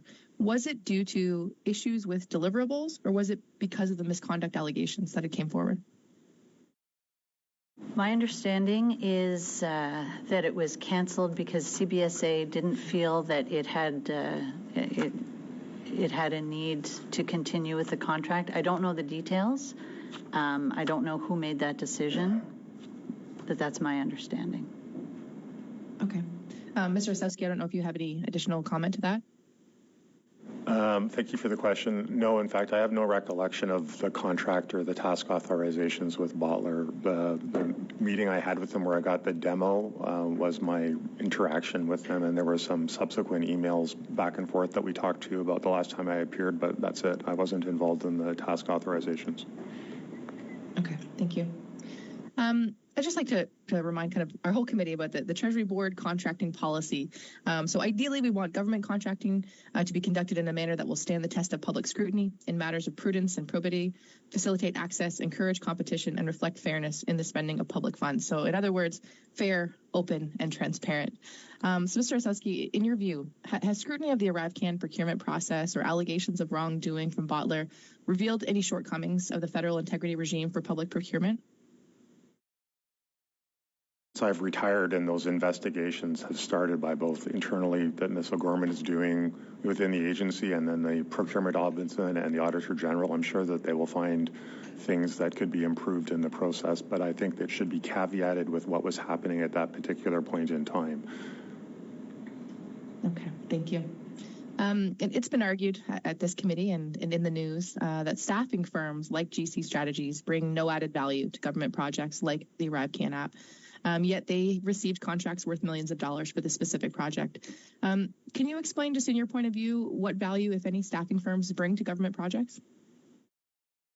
I think you've heard testimony. Thank you for the question. I think you've heard testimony from several witnesses that getting qualified to access the government contracting regime is burdensome and complicated. It's not just about security screening. There's all kinds of things around intellectual property and access to buildings, and it's very hard for small individual firms to do this on their own. So they go to these staffing agencies, these people that have specific skills and talent, and they make themselves available to these firms who do qualify to provide these services. The government uses these services regularly for unique skill sets. Mr. Johns has been on record that public servants should be doing this, and I agree. I think, quite frankly, that if I had to have a recommendation around this, is that public servants should be doing what I would call run, which is maintaining the systems, patches, things like that, and the private sector should be used for bringing in innovation. And that's where there's probably a shift that I think would be beneficial. Excellent, thank you. And Mr. Barrett alluded to a potential document called Lessons Learned, ArriveCan. Just in your opinion, again, and based on your experience, even with this committee, what lessons has CBSA or should CBSA have learned from the ArriveCan project regarding the use of intermediaries like GC Strategies or in process in general? What lessons can we learn from this? Thank you for the question. I mean, I think that all of the investigations and audits that are being conducted right now will yield all kinds of lessons learned for the agency to take on hand, and I'm sure that they will. Great, thank you. And lastly, is there anything that you would have done personally different in this situation in hindsight, right? We have the, hindsight of 2020. We could look back and fix things. Would you personally have done anything different as the acting president? And I'll start with a bit of a joke. I'd wish I'd never opened up the president of Public Health Agency's email asking for an app. But that said, That said, look, we were moving very, very quickly. Everybody was making their best efforts to respond to the public health agency's requirements here to get this information. I'm grateful and I'm very proud of what the agency did during that period of time. Thank you. Thank you very much. That's all from me, Mr. Chair. Thank you very much. And back to Mr. Genuis, please. Thank you very much, Chair. Can I ask both of our witnesses just very briefly? Min Doan has said he's proud of the ArriveCan app. Is that your position as well? Are you both proud of the ArriveCan app? Yes, I'm very proud of the app. And I'll, if I may, I would just expand on that a little bit. I don't have a huge amount of time, so very quickly. The future of travel, and many countries are doing this, are all reliant on an application of this type of nature. Getting advanced information on people is critical to the board. Yeah, I mean, my question was about the ArriveCan app specifically, but go ahead, Ms. O'Gorman. Thank you for your response, Mr. Osowski. We continue to use it on a voluntary basis. About 300,000 travelers a month are using it. Are you proud of it? It worked. It performed. It did its job. It's just yes or no. Are you proud of it? Yes. Okay. Back to my previous line of questioning. So Ms. O'Gorman, I think you understand that when it comes to issues of conflict of interest, public servants have to avoid the reality and the appearance of conflict of interest. And I think a similar principle would apply to professional retaliation, that it's important to avoid the reality and the appearance of people facing professional retaliation for speaking to this committee. By analogy, sometimes the horse's head is in the bed just because it's a convenient place to put it, but more often than not, it might be interpreted as a message. We had at this committee on November 7th, Mr. McDonald testifying that you and that CBSA lied about who was responsible for choosing GC strategies. 20 days after that, they received a letter saying that they were under investigation. And this was a new letter to them. And then about a month after that, they were advised that you had made the decision that their legal fees would not be covered. So you can tell us that that was not professional retaliation for their testimony before the committee. And whether it was purely intended as retaliation or not requires us to assess your motivation, something that's obviously difficult to do externally. But don't you think it obviously looks like retaliation and would likely have the effect of chilling public servants who would otherwise be interested in and willing to come before this committee and give honest, frank testimony? The fact that so shortly after their testimony, you made the decision to pull the support for their legal fees, and that they received a letter saying they were under investigation, which led them to be suspended from their jobs without pay. Does that not have the appearance, at least, of professional retaliation against them in their careers as a result of testimony they gave to the Government Operations Committee? Sorry, let me just interrupt. Mr. Sousa, do you have a point of order? Yeah, if Mr. Genuis could just sort of step back a bit. It's hard to, it's very staticky when he speaks so close to the mic. Thank you, sir. Go ahead, Mr. Genuis, or go ahead. My question was to the witness. Go ahead. I'm not retaliating against anybody. I'm trying to find out what happened. Do you think it looks like retaliation? That these events happened to occur that had severe negative implications for their career immediately following their testimony before this committee? I'm confident that all decisions that were taken by the accountable people. You reference legal I'm fees. confident that you're not answering the questions, though. This isn't my first committee hearing, and this isn't your first committee hearing.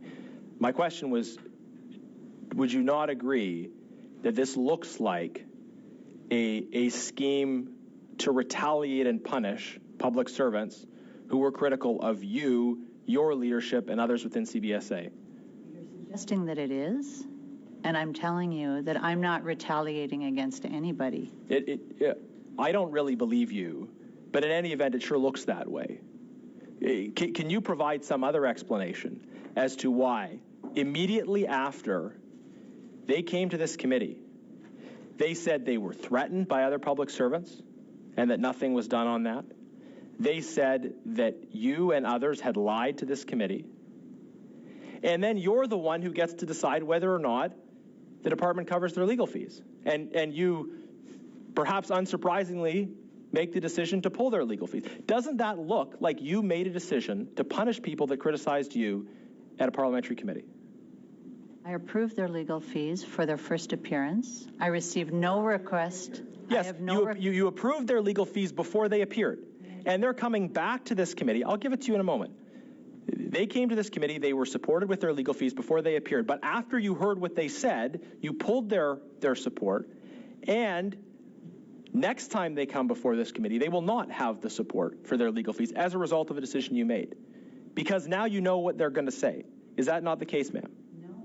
They have not asked for legal support for their appearance, and they have been encouraged to make that request so that I can render an answer for that. They have not asked for legal fees for their appearance before this committee coming up. Thank you very much. We're going now to back to Mr. Baines, please. Thank you, Mr. Chair. I believe I was ceding my time to Ms. Atwin. Okay, sure.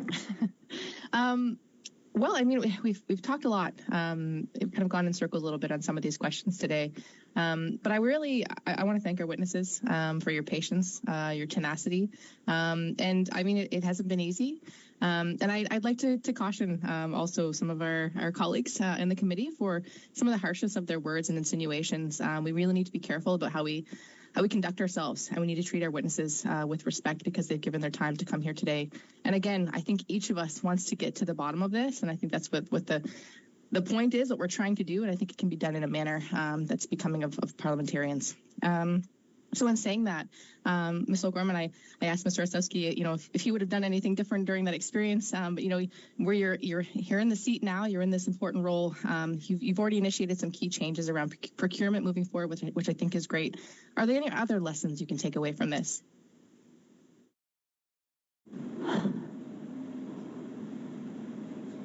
I think every day the people of CBSA are doing outstanding work. I'm very concerned about the public nature of this investigation.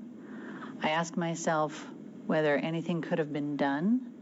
It was duly provided to the professional standards people who have undertaken an investigation. I've assured myself that the process is consistent with any investigations they would undertake in the CBSA. I need the people of the agency to have confidence in these processes. That is my absolute preoccupation. We have discussions about accountability, about values and ethics. The people of CBSA are doing excellent work, and it's an organization of accountability. People in CBSA, frontline officers, take decisions every day, and they have those decisions tested in court. It's an organization that understands accountability. I'm trying to get to the bottom of what happened. I'm impatient to do so, and I regret that the people involved have to have the added stress of the public aspect of this. I look forward to a final investigation, and as I've said, I will take any additional actions that support any of the findings of that. Thank you. And do you have any kind of general comments, just as a witness, as someone appearing before a parliamentary committee like this? How has your experience been? It's difficult to be accused of lying in a general sense. As I said, I have provided truthful testimony. I have provided and continue to provide the materials that were requested, and I stand ready to continue answering questions. Thank you. And Mr. Osowski, now that you're, again, kind of on the other side of things, I think about what lessons for us that you'd really like us to learn? I kind of asked this question, but as far as recommendations moving forward, we got a couple of reports we're looking forward to. We've got the Auditor General's report. There's a look into procurement processes more broadly as far as the Ombuds report. But I'm wondering, for us, what's the main takeaway? What do you want us to have, taken from these few months of discussions, kind of the back and forth exchanges? What can we do better as committee members and as parliamentarians? The question, I think the only thing I would offer is that to my colleague Aaron's point is that these processes take time and that the committee is hungry for all kinds of answers and information, and I totally understand that. But I think there's an appropriate balance to be struck in terms of ensuring a fair process for all the people involved. And so I think there's some thought that could be given to that in terms of the demands of information versus the due process that needs to unfold. Thank you.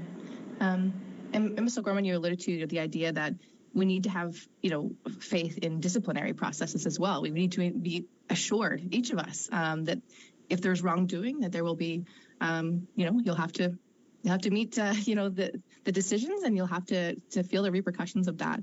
And I have faith that that's going to happen. And I'm just wondering, do you have faith that that will happen as well? That will happen. Great. Well, that's all my questions. Thank you very much. Just on time. Thanks very much, Mrs. Vignola, for your final 2.5. Merci. Thank you very much, Mr. Chair. First of all, I'd like to complete the comment I was making earlier. When in the language requirement, there is a requirement to be Anglophone and the option to be a Francophone, it sends a message.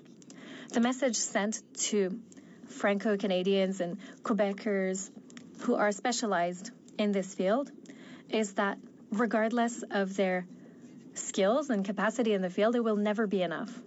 And that Canada is willing to miss out on someone that could be a specialist in their field because they have to speak English. And it's not just in technology. There's a requirement for English in so many fields. The message is that Canada is willing to pass on this specialist in their field because they simply don't speak, quote unquote, the right language. That's the message this government has been sending in so many fields. So it should be taken into account. There are Spanish specialists, Japanese specialists, all of whom don't speak English, who work in technology and IT at very high levels.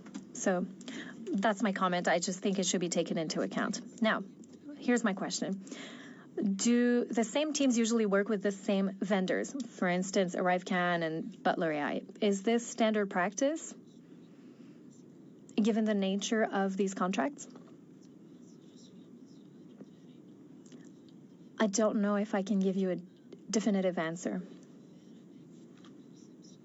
It has to do with perception.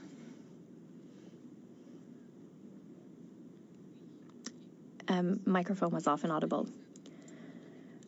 Now, talking about lawyers, given that Mr. Itano and Mr. McDonald no longer work for CBSA, that they've moved on to 2 other organizations, why are you still in charge of authorizing the payment of their lawyer fees? Because the case is linked to activities that took place while they were working for the agency. And so these people's lawyers have sent letters to other witnesses in this case telling them to speak up or to not talk? Is it possible that it could have happened? If it did, I have not been informed. Go ahead, please.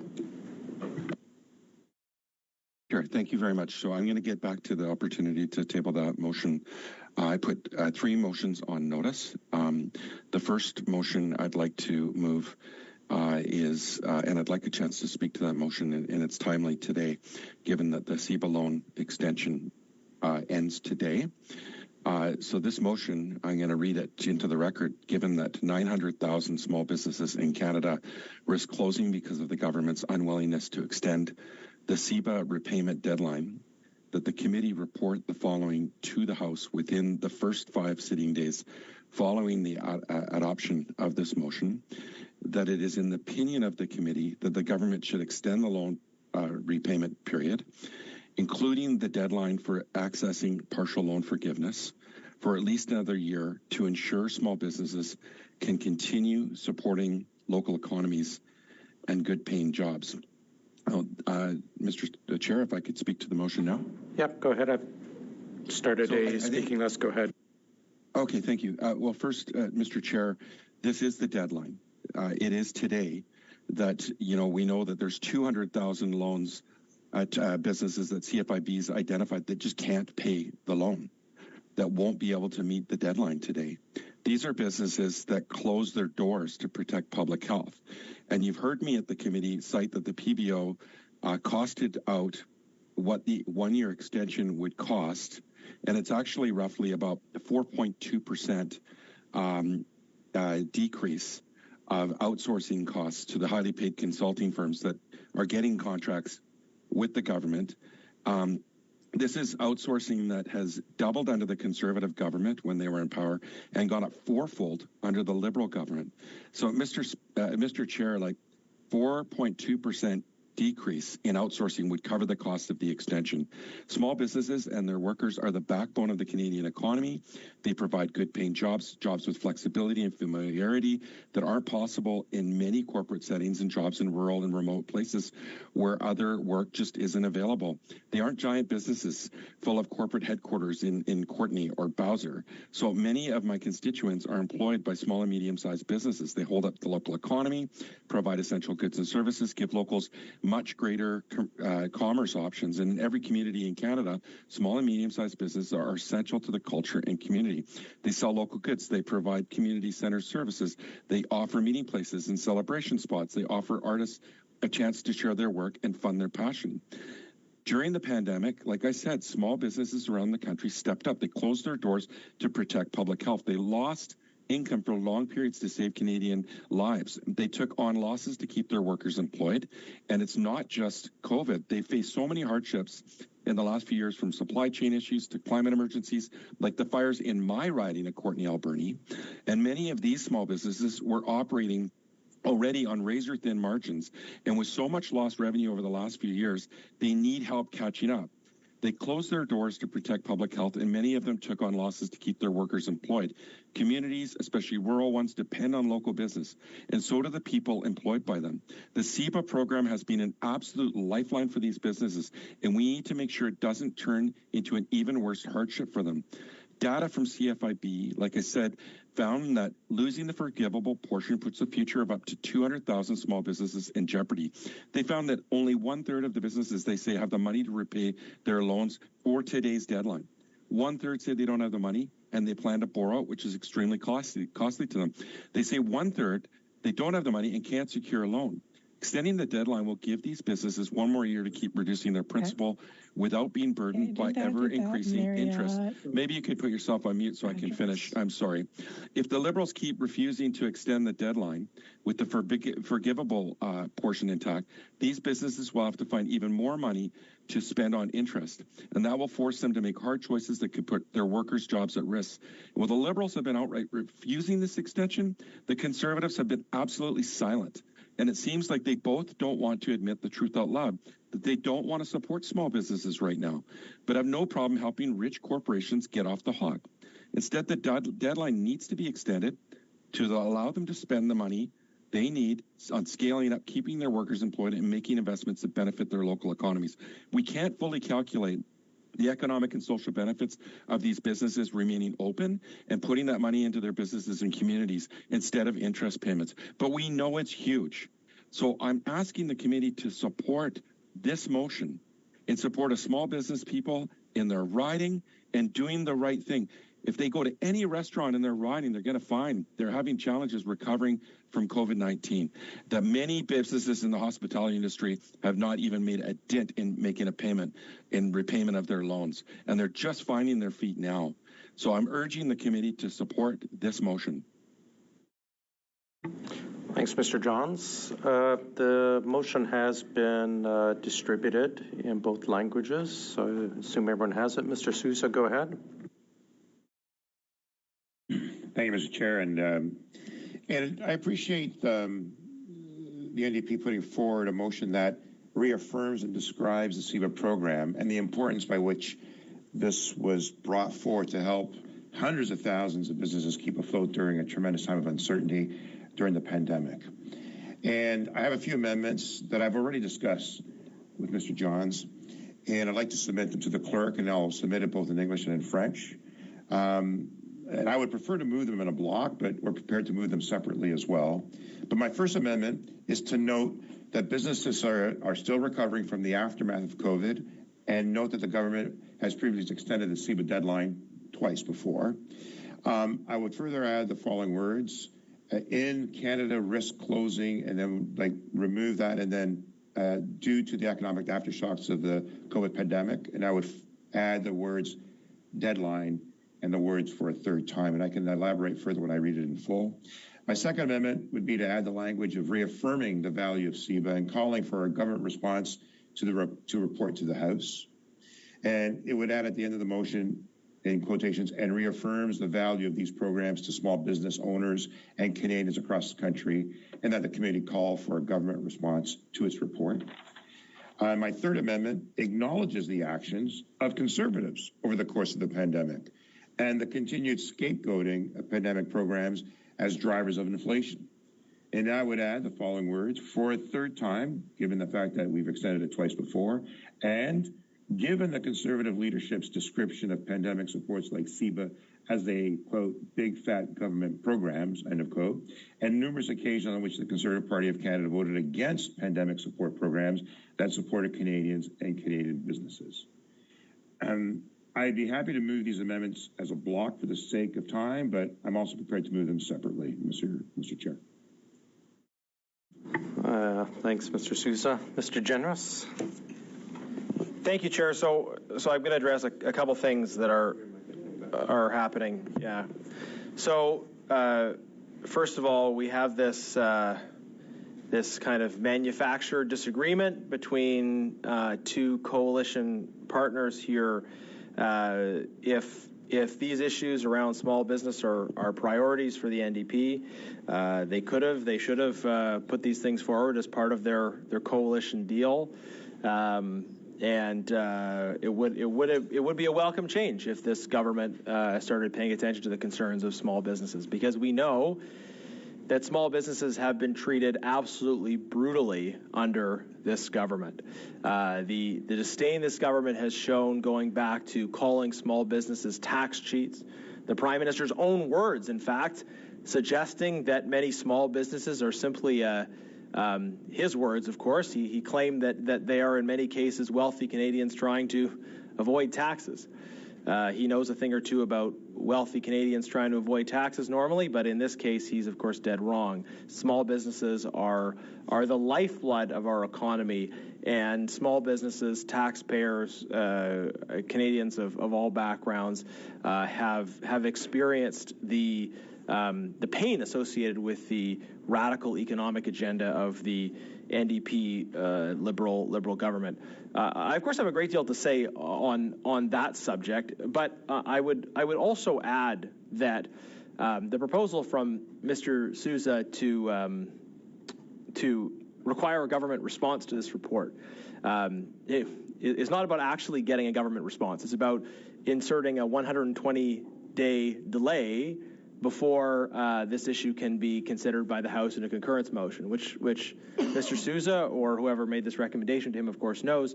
So the idea that there's some urgency, that we have to pass this today, well, this committee voting on this motion today is not going to impact the timeline because look, if the government was going to extend it, the government would need to extend it.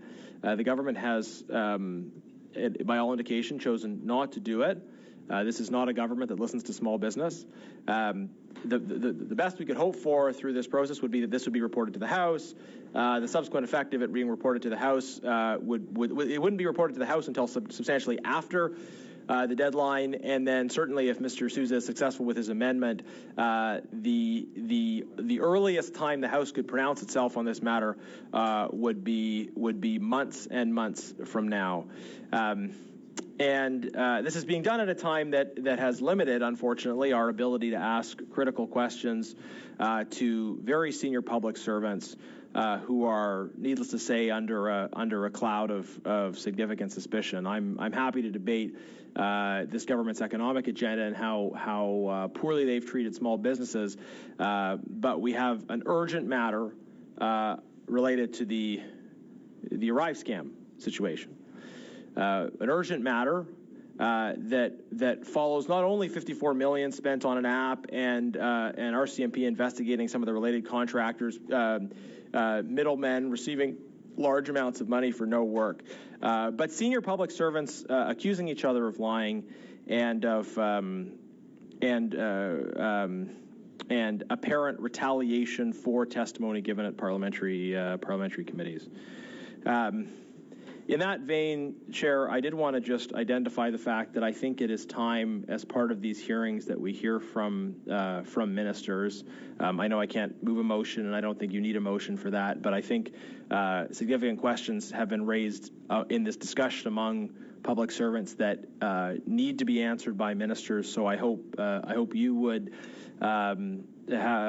choose at some point soon to invite the Minister of Public Safety, the Minister of Treasury Board, or the Minister for Procurement to appear before the committee and help us unravel some of the contradictions we've heard among senior public servants, and also find out to what extent they have been privy to the conversations around ArriveCan, but also some of the retaliatory actions taken against public servants. I also hope at some point we could also hear from the minister at the time, Mr. Mendicino. Chair, and I also I've been reflecting on this over the course of this hearing, and I'd also related to the issues around retaliation against public servants. I would like to raise a question of privilege, and this question of privilege. So you can advise me on the appropriate procedure around this, Chair. But my view is that it is a critical privilege of committees and of parliamentarians to be able to call witnesses, hear from witnesses, and for those witnesses to be able to present their information without being subject to retaliation and intimidation. When witnesses are subject to retaliation and intimidation, it limits the rights and privileges of committees because it constrains our ability to actually hear and receive accurate and truthful testimony. And it's clear to me from the series of events we have seen that if not direct intentional retaliation, there certainly is a strong appearance of retaliation, which will cast a chill on the ability of this committee to hear from public servants. We want to be able to have public servants come before the committee and simply tell us what they're hearing. And I think now that is going to be constrained as a result of the fact that senior public servants have retaliated against those that have given direct and frank testimony. So I think this is a matter that does touch on privilege of members of Parliament. So I wanted to put that on the record as well. Thank you, Mr. Genuis. Mr. Johns, really quick, please. I think if Mr. Genuis is fine, I'm fine. Thanks. Mr. Genuis has raised a question of privilege. Privilege issues have to take precedence, and unfortunately it does adjourn the debate. We will take up this motion. Sure. Let me finish. We will take up this motion on the amendment by Mr. Sousa at our next meeting, but privilege issues have to take precedence. Sure, just point of order. I mean, if the matter of privilege is dealt with, then we can get back. Then we go back to it. Yeah. That's, this is. Yeah. We will resume. Hopefully. Yeah, we'll resume it after on Mr. Sousa's amendments after we've dealt with the issue of privilege, which has to take precedence. Let me just finish, Mr. Johns, and I will go to you. But Mr. Genuis has raised the question of privilege. House of Commons Procedure and Practice, 3rd edition. Page 1060 prescribes my role as chair of the committee in entertaining question of privilege. I'm going to quote right from the book. The chair of a committee does not have the power to rule on questions of privilege. Only the speaker has that power. If a member wishes to raise a question of privilege during a committee meeting, or an incident arises in connection with the committee's proceedings that may constitute a breach of privilege, the committee chair allows the member to explain the situation, which I will do in a moment. The chair then determines whether the question raised, in fact, relates to parliamentary privilege. If the chair determines that the question does not relate to parliamentary privilege, the committee may then consider presenting a report on the question to the House. Mr. Genuis has referred to allegations of a campaign of retaliation and intimidation against the two individuals who have appeared as witnesses at our committee, Mr. McDonald and Mr. Utano, in connection with the evidence they've given to committee. Boston Gagnon, page 115, explain that, and I'm quoting from them. Just says prima facie cases of privilege have been found for the intimidation of members and their staff.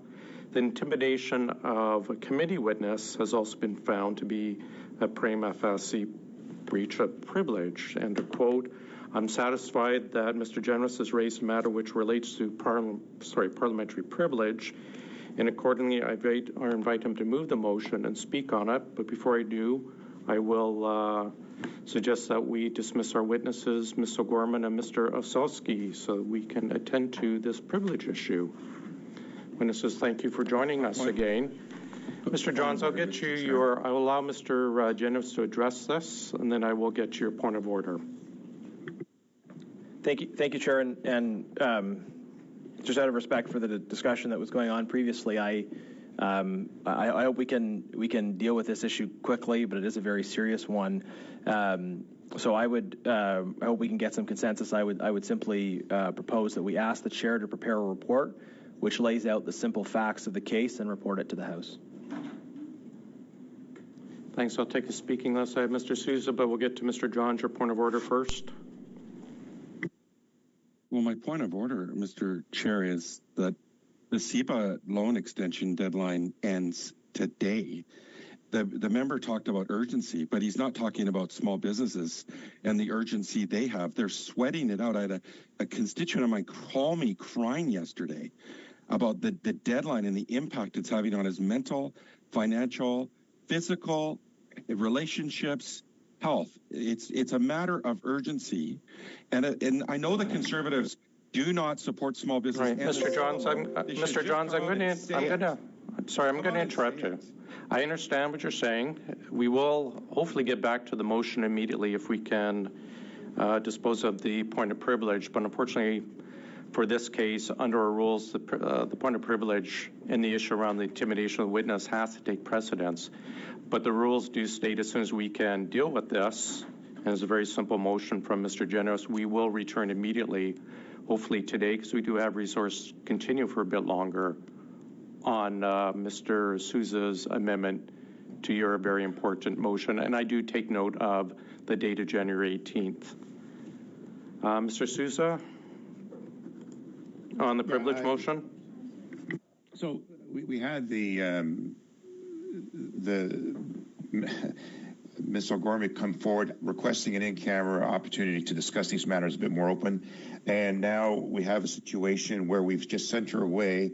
And it's interesting that we want privilege when, in fact, it was broken when she was prepared to appear to discuss this matter. I'm a bit concerned now that we are, in fact, manipulating and prejudicing the integrity of the investigation. And I think it's unfortunate that these procedures are taking place. We have motions before the House. Then the fact that something is taking precedent over the others is a bit confusing, I think, for all that are watching and trying to understand, because some of the urgencies that's being brought forward. I need clarity as to what is taking place here, why we let go of someone who is appearing before us at the request of the committee, and we didn't finish off that discussion, why we're now putting forward something that may provide, that may very well hurt the integrity of the investigation and jeopardizes the procedure, and why we're not giving Mr. Johns the respect he's requesting in respect to his amendment that he put forward prior to Mr. Genuis and the amendments that I put forward as well, Mr. Chair.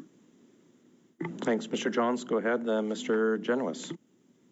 Well, I would say this, that we just spent an hour and 57 minutes asking questions of witnesses here today at this committee at an emergency meeting on a constituency week. Okay? It's not like we're not giving this issue a priority. We are giving it a priority. We met yesterday, another day where meetings weren't scheduled on a constituency week. I have 31 communities in my riding. I'm missing events all over my riding because this issue is an emergency. When I bring forward another emergency with the deadline of today that impacts 200,000 businesses across this country, and the Conservatives want to play games, like that's exactly what's going on here. So I would move that we call a vote on the motion of privilege. We can get to that after we finish our speaking list. Mr. Genuis. Just very briefly, Mr. Johns, I agree with part of what you said. Let's proceed to complete this matter, and then we'll immediately return to your issue. I am required procedurally, if I believe there's a breach of privilege, to bring it forward immediately. I didn't make the rule that it takes precedent, but we will, we'll complete this, then we'll go to the next. So it's an important issue. I'm done. Let's proceed to a vote if necessary, or simply adopt it and move on. Back to you, Mr. Johns, or is your hand still up from before? No, I absolutely want to come back to this because, Mr. Speaker, if he felt his privilege was being breached, why didn't he bring it up before? Why did he have to wait till there was going to be a discussion and a vote on extending the CEBA loan and a call from this committee on the government to do such a thing with a deadline? Why did he have to wait until this motion was brought forward? Okay. Well, since we do not have any more on the speakers list, we will go to a vote. But before we do so, can I get you, Mr. Genuis, just to reiterate the motion? There we go, baby. Yeah. Yes, Sorry. I will, Chair. I just out of respect for one colleague has stepped out of the room maybe for brief. I'm not, anyways, I think. Okay. Not one of ours, but anyways. Okay. So the motion I have is I move that we ask the chair to prepare a report which lays out the simple facts of the case and report it to the House. Okay. We'll proceed to the vote. Go to Mr. Clerk. Yeah.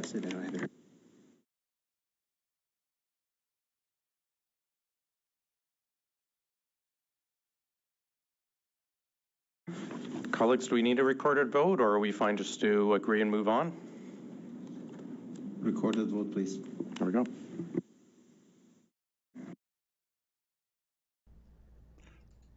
Okay, so we're back now here. I'll pull the volume back so I'm not redlining on your ears if any of you have your headphones in.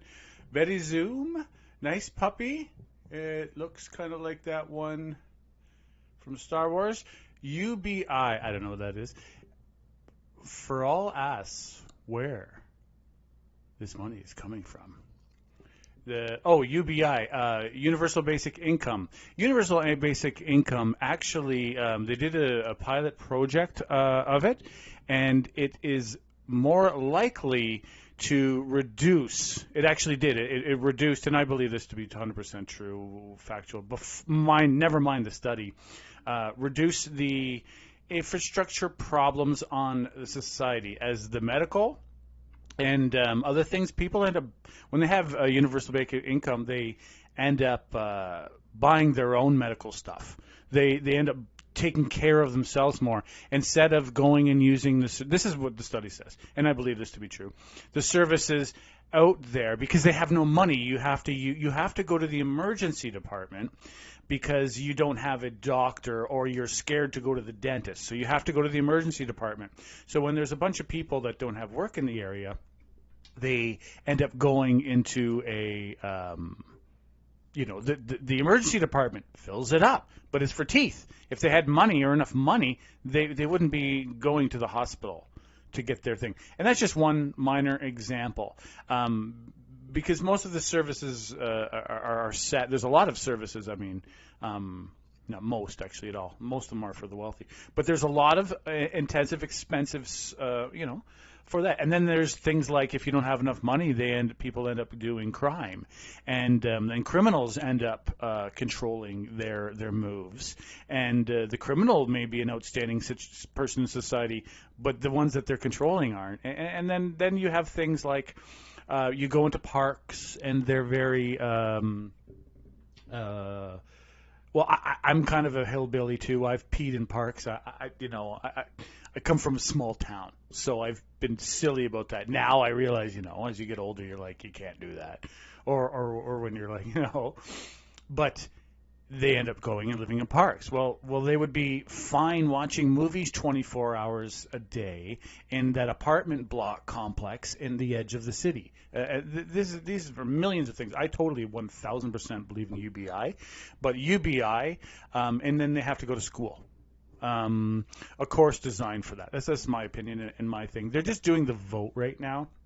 It's been pretty heated, and Genuis has been the most heated about this. Accusations fly, and these whistleblowers have they been treated really roughly? This is the first I've heard of it. No, I agree, Betty. I agree that it is frustrating too. But I don't care about winners and losers. I do care about economic of dollar, and that's my opinion. And we both can be, you're right as much as I am. In my opinion, I believe about. Okay, I don't want to spend $100 if I can spend $77. If I can spend $77, but I look like a loser, I don't care. I still have 33 cents in my pocket. Right? And that's my opinion of it. And it does feel like they're good. But you know it, Betty Zoom, and I know it. Giving someone a check and telling them to go sit in a room all day and do nothing is probably the worst thing you could do to someone. It's my opinion. If you do that to me, I just would. It's not good. You can't. I'll end up writing or doing something like that. But to do nothing and just consume media, it's harmful to the body, right? You have to, there are not enough jobs for everyone. AI technology making it worse. Big D's got a point. Now, Amsterdam had this problem a long time ago because Amsterdam had such an influx of, people who want to party for life, right? That only want to party for life. Like, I enjoy a party, but I actually enjoy my mornings more. To each his own, right? So Amsterdam, what they did is they have a labor project. So this is where Betty Zoom may agree with this program more. Workfare. They have all these cobblestone roads, and what they do is they constantly rip them up, wash them off, and put them back down. All these roads, all their roads, like 90% of the roads in the at least in the center, right? So. Especially in the center, the red light and stuff, because that's where these people congregate. And so what I was talking to a politician of sorts, and he said, well, there was a lot of flack at first about giving away money. I'm sorry if you guys don't want to hear this, but I'm going to tell you anyway. And so what ended up happening was they started tracking the money that they were giving these people, and I think it was like it was the Crown at the time. So it was almost like $20 an hour. So right now, in nowadays time, like $30 an hour they were paying these people to hand bomb, to rip out, just little bricks, right? Brick roads, right? Wash them off and put it back. And also wash at night. So they're paying them very well. And they track the money. The money ended up, this is the one guy was saying, it was odd that there was more money coming in from these people than what they were being paid. Basically what they said is all the money stayed in the city. These people wanted to party all day and party all night. They worked their labor job. They were content. They had a kind of a rooming board situation set up for international people, and they did their hard labor, and they spent the rest of their money, all of their money, on the city, on things in the city. And this was the funny thing. It was like, and I was like, well, what about clothes and stuff? He's like, yeah. They were buying local stuff and not locally made clothes, but the items that long-term residents buy are usually a lot of times international. You buy that beautiful Chinese or Japanese dresser and all these things, or the Russian one, and all that stuff, or the French tables. But when you're like foot to mouth people, they buy local by nature. So this is just my whole spiel about my learning experience of UBI, and it's an excellence there. So here we are dividing to workers such as a plumber or a CEO.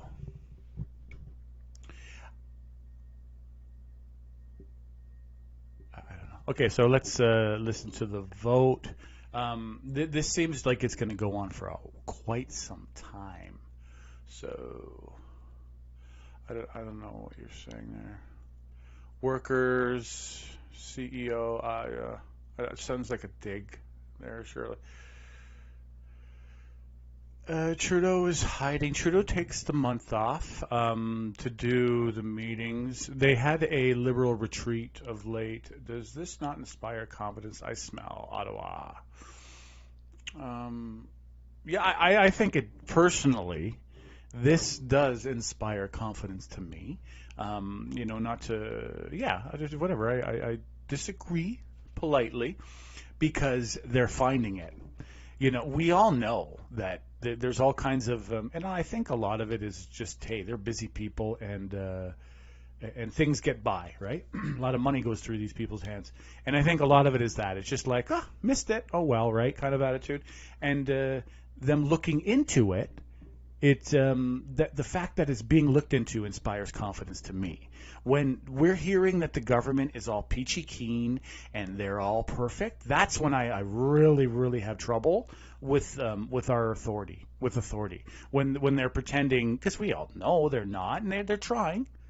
But a part of being a politician is about showing the people what you shouldn't be doing, kind of thing, right? And if they're not doing nothing, that's scary for the plebs, for the tradespeople like myself and the low-level mechanical people. You get screwed, and it's happening now. Can't buy a house. It's gone nuts. Yeah, I think we're going to have blue collar are more valuable. Okay. Right now we need blue collar. Right now, in this country, we've been white collar too long, and if you go white collar a long time, we'll be living in tents again, and that's a beautiful thing. But at the same thing is, you need the mechanical people to do the jobs that are harder than the hell of a lot harder than any office job, but they don't get the respect that they should. Because they haven't, people believe in the office that, I've worked harder. You haven't worked hard. Have you even done a plumbing job for a month? It is not easier than getting up 3 times a day to say something. You know what I mean? It's not, university is so much lighter. Though, it does take more discipline. The difference is self-discipline, in my opinion. Self-discipline. A lot of people with the university are a little more self-disciplined, or their parents disciplined them mostly, went to university. And then those that just basically didn't do their homework and went out all day, had girlfriends and this and that. And then you fall into the trades. And trades are not, you have a boss, you have a foreman, which a lot of times is called a push. Your foreman's a push. Why? Because people in the trades, they don't want to work. They need a tough, rough guy to push them. Right? Push them into work. And that's the nature of the job. I don't like the title, but that's what it's called. AI will replace truckers, carpenters, plumbers, and bakers. DM has no. The AI can't replace truckers, carpenters, plumbers, and bakers. It will assist carpenters, plumbers, and bakers. We don't have the tools yet, besides humans, to do the dexterity required to build buildings, and it's not going to happen until we start building buildings at factories, which is very complicated, and no one seems to be pushing very much. There's no way. AI can't do it. We don't have the robotics part of it. Robotics are now doing surgery in Canada. You're right. Yeah, they can do surgery of a specific task of one thing to one thing. They've been doing this for a while with the robots and the machines. Yeah, but okay. they only can do a certain amount of sequence of things. Once it starts hitting things, you put something in the way, there's a lot of problems in it. And the mechanics are just, the robotic mechanics are not efficient enough with the power cells we have. Unless, we can start feeding them. We just aren't there yet. It's not a worry to me of AI taking over the I don't want to call them this, but the trades that used to be predominantly dominated by males, right? The lower, what people call the lower trades. I'm one of them, so I'm not, just because the dexterity required. Factory work is a very specific thing done in a specific place. It's almost like a little project in a little space, and that is where you can get it. You had hernia surgery? Sorry about that. Oh, hernia surgery, yeah, that'd be nice. But because that person is put in there and the dimensions, it just isn't there. But this is something that may excite you. There's this wonderful video. You can check out my one video. It's not mine. It's in there, and the author's one. And this girl, she had her arm lost. She lost her arm, and they gave her a robot arm, and she used it and controls it with her mind. It's 10 years ago. She controlled it with her mind. And she was pretty dexterous, and she was just a young girl. There's a couple men that were on the program, the same one, that were doing it as well. It's just amazing, and that is something I could see. My stepson, just got it done. Oh, he just got a hernia done? Oh, wow. Well, I'm glad he got it. That's I don't know. Oh. I don't know. Who is Ari? Yeah, these are great. These are great things. And the one thing is one thing that I wrote a book on AI, and it's going out again. The AI is just the next level. When radio came out in the 20s, and it lasted about 15 years when it was a top bee's knees, everyone was saying it's going to wipe out books. There'll be no more books. And then TV came 15 years later, and everyone said, oh, it's going to wipe out radio. It's going to wipe out books. No one will ever read again. And it's going to be the end of social no plays, no movies, no theaters, and all these things. Well, then didn't have that happen in the 60s. Now we're that. And then we heard the same thing with the internet, right? And then with social media, which came after the apps on social media, we keep hearing the same thing. And it's basically the nihilists, Loom and Dooms, and they're great people. I really enjoy their company. I really enjoy a good nihilist because it's fun to battle with their wits, right? And, sometimes they bring you down. But that's just nihilist talk, that it's all going to be over, there'll be no work, everyone will have to think. Because all of a sudden what happens is we find, once we have a new technology, it usually opens up more things. And then there's always the end of, we can expand. That's what I said. What did Betty say? Oh, yeah, I don't think we're done. But that's okay. See, nihilism is okay. Just doesn't help me sleep at night. Marcus St. Pierre St. Du Laurent. Sorry, man. But Canada's investment in innovation, you could call it, has fallen 77% since like 2008. Yeah. A lot of our innovation investment that we've been dropping has actually been in like the oil sector. And what they call investment thing is just basically opening a new well. But you're right. Huge things. Our R&D, and this is not against China. Like, I am so tired of rallying against China. It's not China's fault that they wanted to buy our factories that were for sale and ship them over there so they could work it. But they definitely took the initiative away from our leadership. Our leadership decided it was getting dirty here, and we didn't want the dirt, and our factories poofed away. But I believe that they're all coming back here. Not all, but a lot of little factories, a lot of little things. I have a feeling that AI, and please be with me on this one, people, it'll make you feel better. AI is going to be like the 50s. It's going to be a boom of innovation. We're going to get those wonderful commercials. Hey, do you want to wash your clothes easier? Buy Robot D. You know what I mean? These products are going to be coming. We're going to be all talking about that in the news. Oh, did you hear about the new surgery done by robots? hippie 17 to give you a elbow, That is what I believe AI will be doing for our country and for our people. It's going to be giving us just rapid fire things, and we're going to need people to try to catch up, and work. And I don't see work going down. I can't believe it's Joe. What do you mean, Joe? Joe who? Joe's gone? What is this? Joe Rogan? I've been seeing someone commenting about that. Who's Ari Schaefer? Ari Schaefer. Schaefer? Schaefer? It was I have no idea. I'm sorry, people. If you're trolling me, that you can be a little less restricted. Rest in peace, Joe Rogan. Why? Okay, let's see the comments here. Okay, here. I like St. Pierre's got some good ones. TSX Venture Index is the best to follow private equity raised to grow small companies like the startups in Toronto and Quebec. They need to make an IPO to raise money. Yeah, and there's that other one I was looking into. Thanks, sir. It's the website that it's the number one place of sourcing. I guess apparently fundraising for your money.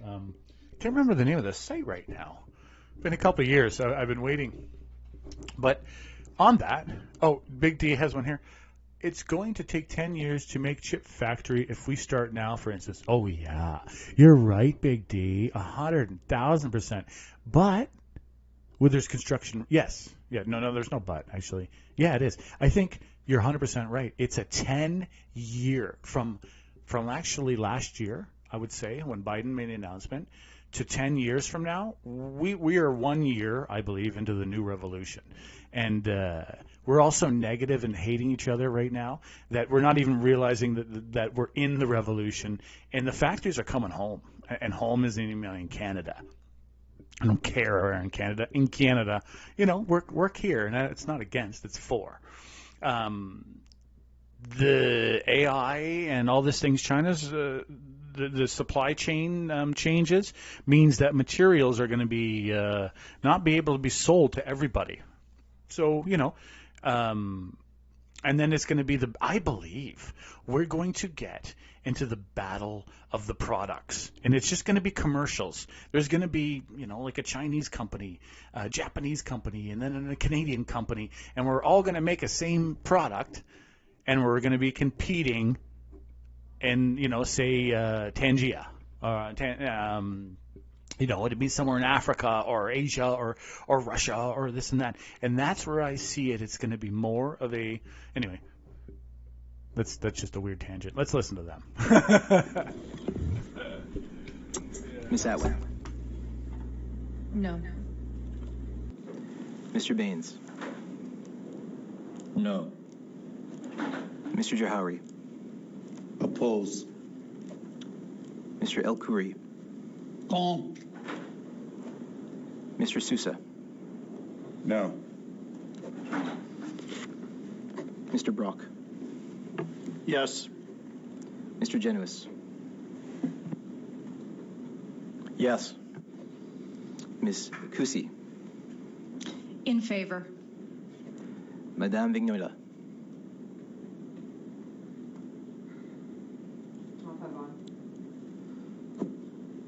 Mr. Johns. No. It's 4 yeas. 6 nays. Defeated.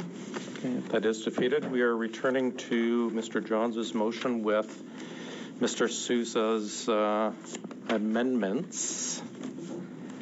I think Mr. Johns, I see your hand. Let's start a speaking list. We have resources probably for about another 15 minutes. Chair, just a point of order. Can you help advise me on the procedural aspect of this? So we've raised an issue of privilege. The committee has defeated a privilege motion. Does that effectively kill consideration of the privilege issue, or does that open the door for an alternate privilege motion to be raised? I'm a bit perplexed by this, in that we do have an issue clearly where the privileges of members are under threat, and we would have easily moved on to the other item if we had been able to adopt a privilege motion of some sort. But the defeat of it leaves me wondering if we have any alternative remedy available to us, or if that's simply inferred to be the will of the committee to, the will of the two parties who voted against it to essentially shut down this issue. Let's suspend for a few seconds. I will confer with our clerk and I will advise.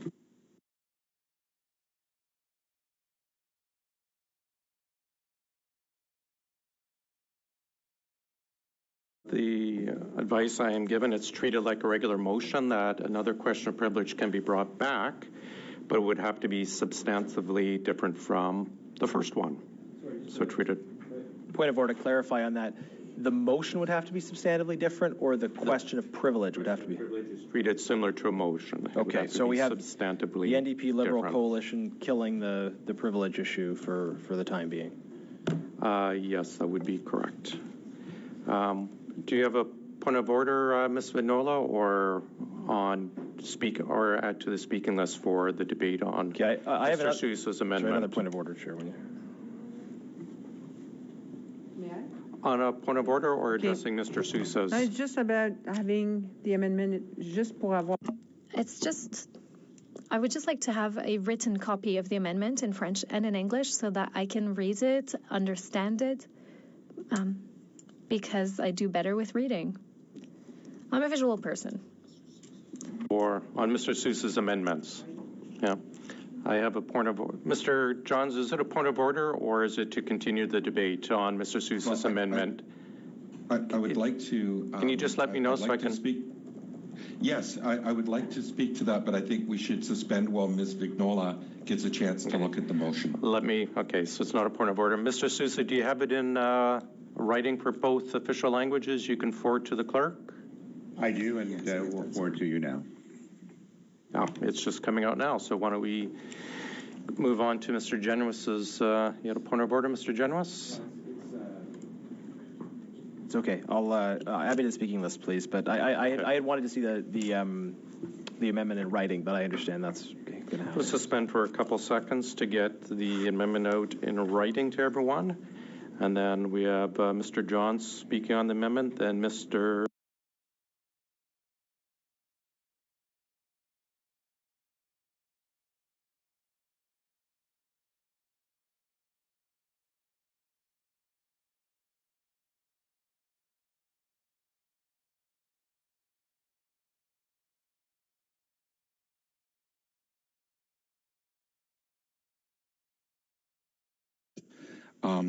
Merchant fees. They fought hard.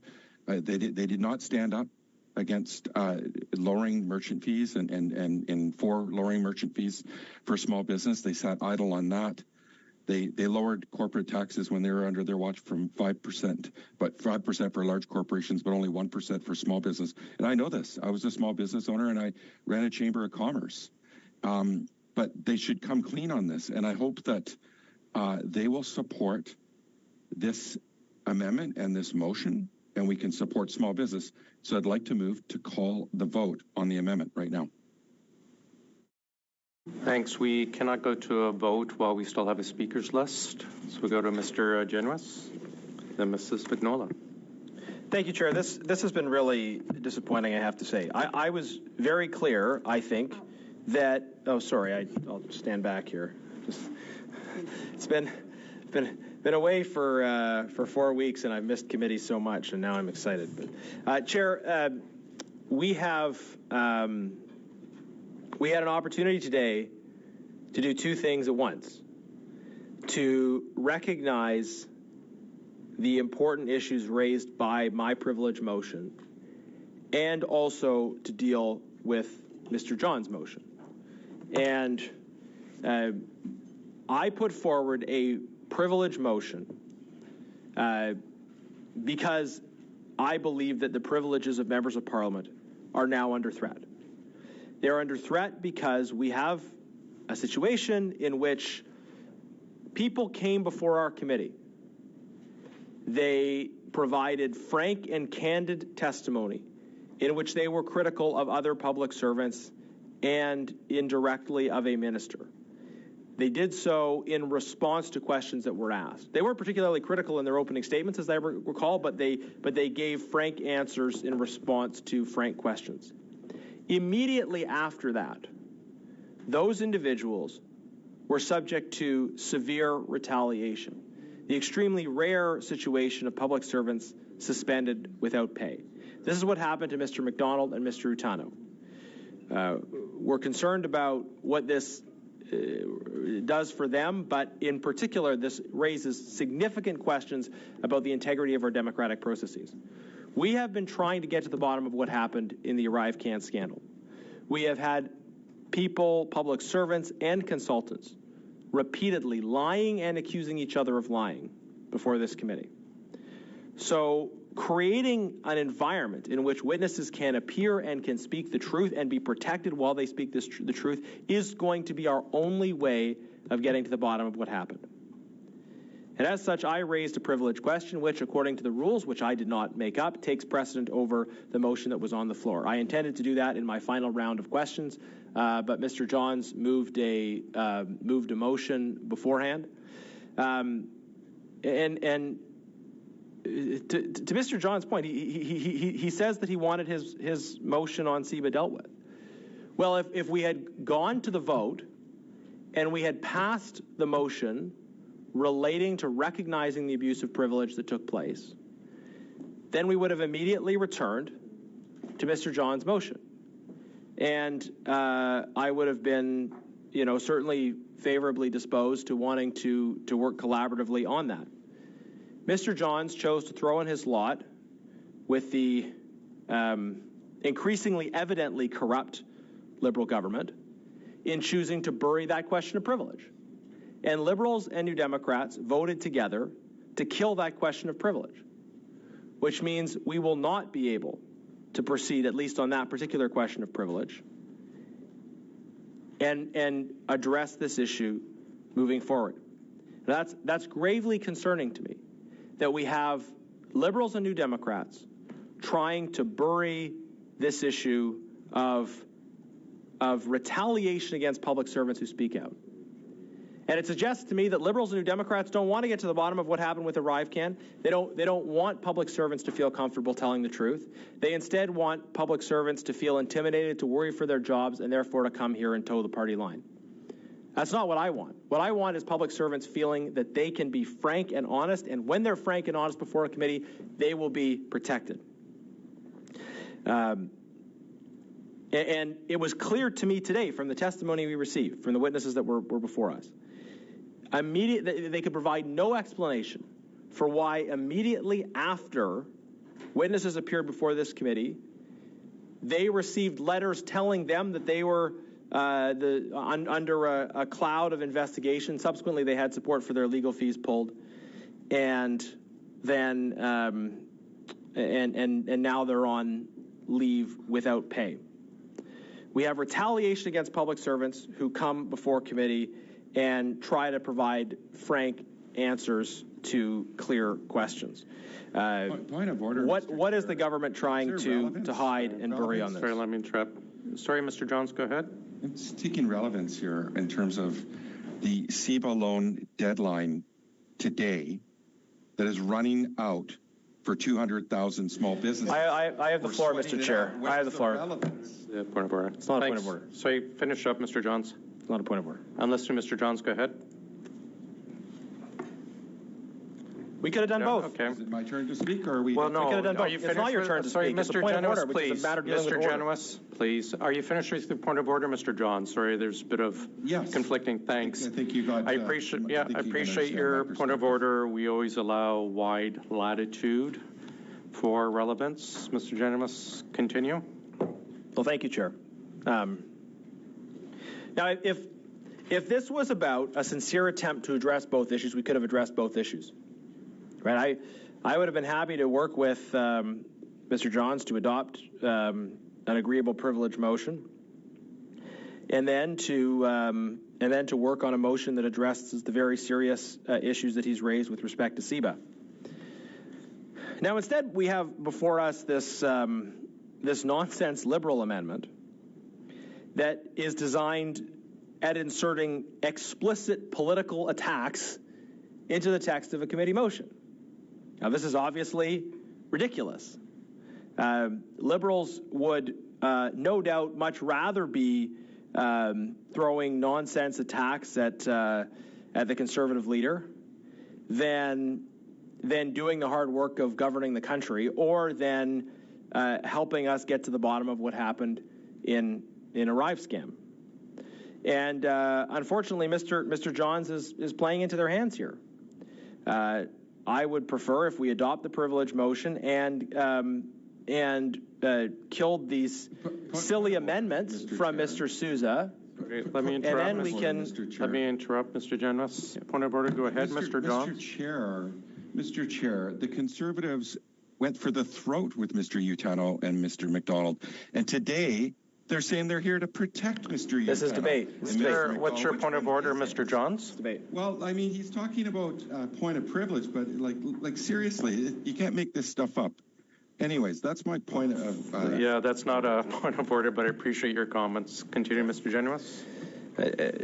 Chair, I will, although it wasn't a point of order, I will respond to the implication of what Mr. John said. Conservatives on this committee are committed to getting to the truth and to establishing the conditions in which witnesses can come and deliver frank testimony, in which hopefully they deliver honest testimony, in which they can be asked, yes, hard and tough questions. And I think Conservatives have asked tough questions of every witness that's appeared before this committee. We've pressed Mr. McDonald on his claims. We pressed Mr. Doan on his claims. We pressed Mr. Firth, and so on and so forth. So it's not about being for or against one witness or another witness. We believe, though, that every witness should be protected in their ability to come before this committee, receive appropriate support in the process, and not be subject to retaliation after that. If a witness comes here under conditions where they worry about employment consequences for telling the truth, then we have a grave problem for the health of our democracy. And I think what ArriveCan reveals is that we do have a grave problem for the health of our democracy. We have Liberals and New Democrats working together, prepared to prevent questions of privilege of parliamentarians from being considered and going forward. And the idea that this was about getting to CIBA, look, by the time we were on the vote, we were already on the vote. So whatever happened at the vote, it was going to be done after that anyways. And Mr. Johns still chose to vote against the privilege motion. So he has to be held accountable for being part of this cover-up, part of failing to support our motion to actually allow this issue to be properly considered. And further to that, we have these amendments. Mr. Sousa was a finance minister in Ontario at one time, and I would certainly be happy to discuss the record of the Wynne government when it came to negative impacts on small business. And I wonder if some of my Ontario colleagues will have things to add to that. But he has put in this motion.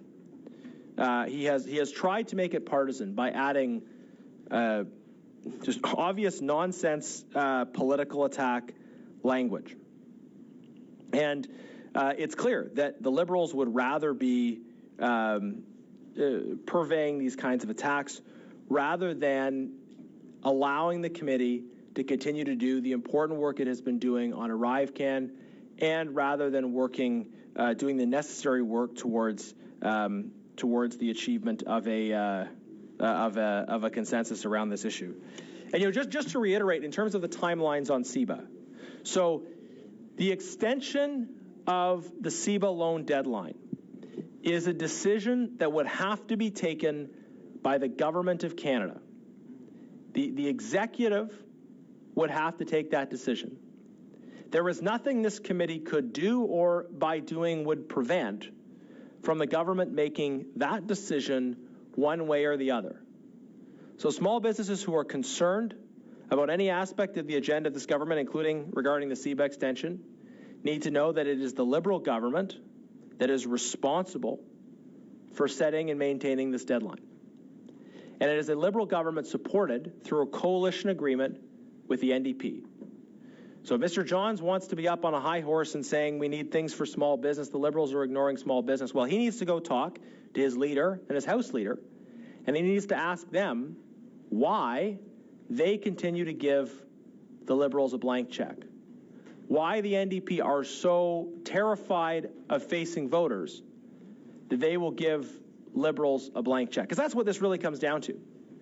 Mr. Johns can say all he wants about motions at committee, but it is a decision of the executive regarding granting the extension, and whether the executive will grant this extension or not depends only on the House insofar as the House decides whether or not it has confidence in the executive. Now, our position is clear as it relates to confidence. We do not have confidence in this government. We have voted non-confidence, I think more or less at every opportunity we've had. We did it hundreds of times in the fall. And our position is clear. We do not have confidence in this government. We think Canada needs a new government. The NDP have a different position. The NDP have confidence in the government, and they repeatedly vote confidence in the government, in spite of their crocodile tears over the impacts of this government's policies on small businesses. So I would challenge the NDP, if they're serious about wanting to do something for small business, then join us in expressing non-confidence in the worst government small businesses have ever had to deal with. Again, anybody that is concerned about the impact of this government's policies on small business should join us in voting non-confidence in a government that has been worse for small business than any government in Canadian history. The NDP will not do that.